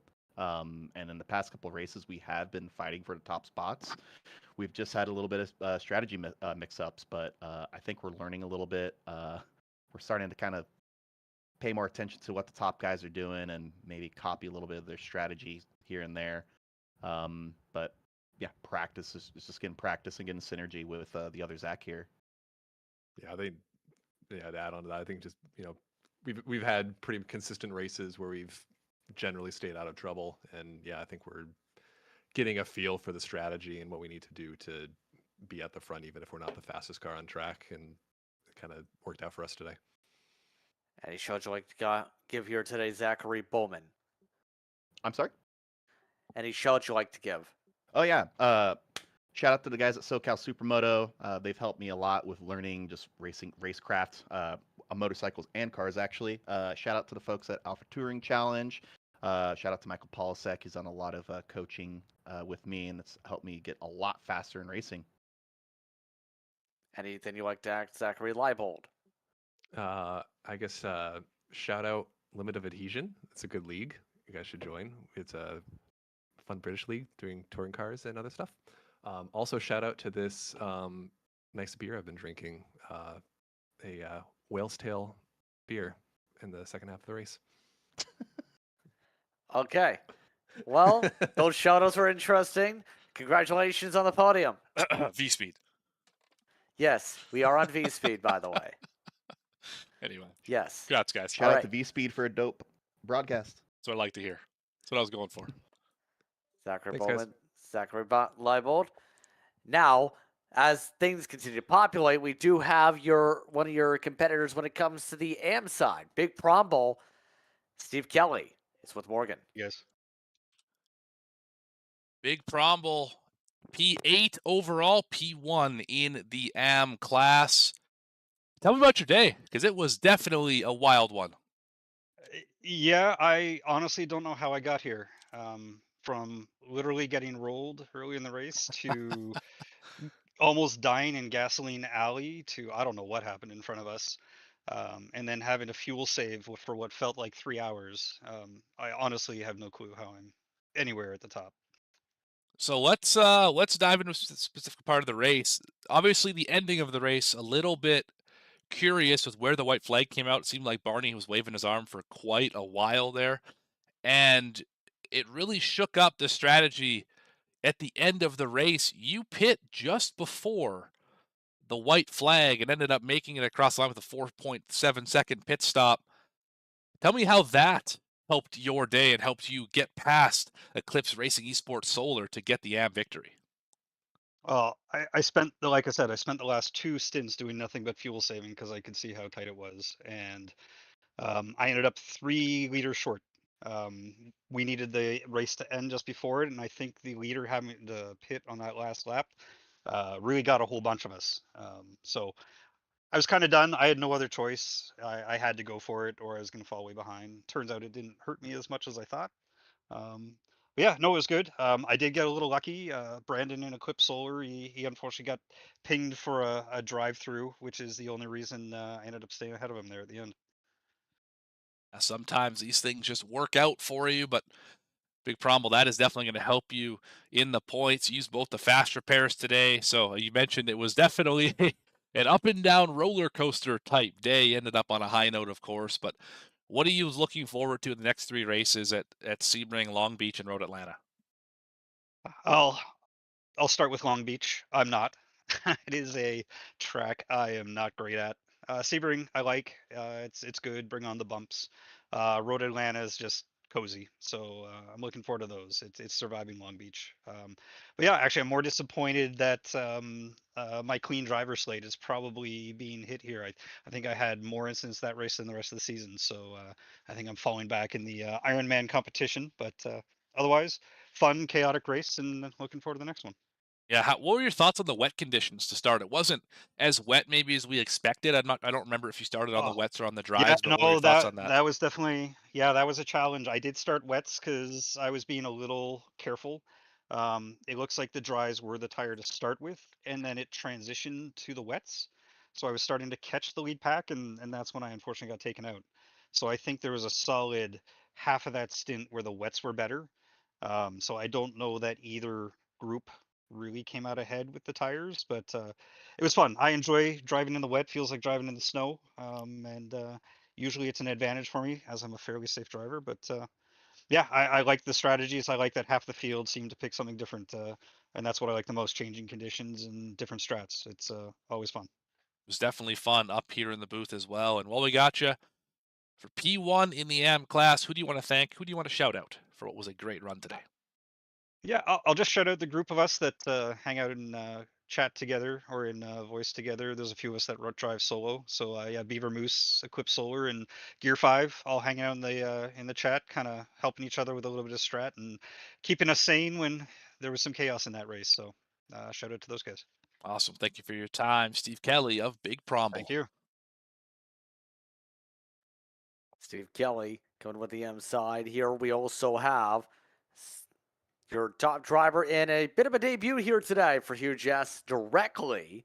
We've seen the logo pop up, but the M2s were led by Giovanni Romano. Giovanni, welcome to the series. How would you describe your appearance here today in the M2? Oh, it was a great race.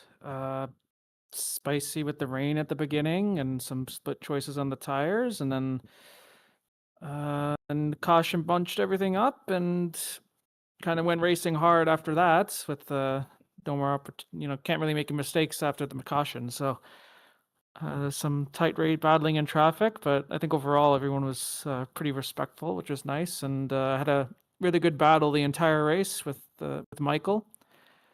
I think we were pretty much identical on pace almost the entire time. And it kind of just came down to, I think, a little bit of strategy at the end. But yeah, it was great first race. Indeed, here. Just how intriguing was the strategy portion of today? Because we had some on slicks, some on the wets. It almost seemed like it was a catch-22 on the decision. What came down to your basis on the tires and how you played things out with it only being rainy for about 30, 40 minutes? So from my experience, so we could see the rain shower on the radar before coming in. From my experience, when it's just a little sort of light blue shower like that, the track doesn't saturate enough with water that the slicks become really, really bad. So it might even out on pace with the wets, but if you're careful, you can hold on to it. So I went with the slicks, and I think that was the right call. It was definitely very, very difficult, but they were, I think, the better tire over that first stint. And then even then after that, even the strategy didn't end, because with the yellow, and Michael did a smart thing, and he saved an extra lap of fuel in the first stint. And I was not super, I wasn't super confident that I could make it to the end without topping off on the yellow. So I went, I'll just top off, and then I'll have more fuel for him in the last stint. And I think that ended up working out in my favor, because I ended up jumping him in the pits on the last stop because I needed to take a little less fuel, and it worked out. Indeed, it did here in the course of this race. So now, what's the plan from here on out? Do we see the organization appear in more races? Do you have teammates who will be racing with you? What's the plan for the HJ machine? It'll probably just be me. I wanted to hop in because I already have a few friends racing here. The Thonky sports cars. You can't really miss those on the track with their eccentric liveries. I'm buddies with a few of them, and there's a couple other guys like Carson and Tyler Vietnan who are racing out there. We're all buddies, so we were in a Discord call, and I seen they were having fun this season, so I managed to squeeze in. And I'll probably try to do some more races because it's fun. So yeah, simple as that. It's fun, so I'll try to do more. Any shout you'd like to give here today? Shout out to shout out to Tyler Agostino, and for winning the race. That was a excellent finish. He was really getting really excited on the last lap, because I thought at first that Matt was just maybe slowing a little bit because he had a big lead, and then he got increasingly more excited in the Discord call as he caught him. So that was a really good moment. So shout out to him. Congratulations on your win today, though, in the M2s. Thank you. Giovanni Romano comes away with the win in the M2s, and the last for drivers, it appears, is unavailable from, at the moment, the GR86 side in Cody Petta. But I will say this, Morgan, today, a busy day. We're happy to be thankful to have the chance to speak with drivers. Those drivers had a lot to say. Yeah, they certainly did. I mean, what a finish to this race. I mean, just unbelievable. Having 0.2 of a second be the margin of victory ups the race from a month ago, which also was an incredible finish with the two leaders crashing coming to the final moments of the race. I mean, just banger after banger in this series. I don't know what to expect for next time out at Sebring.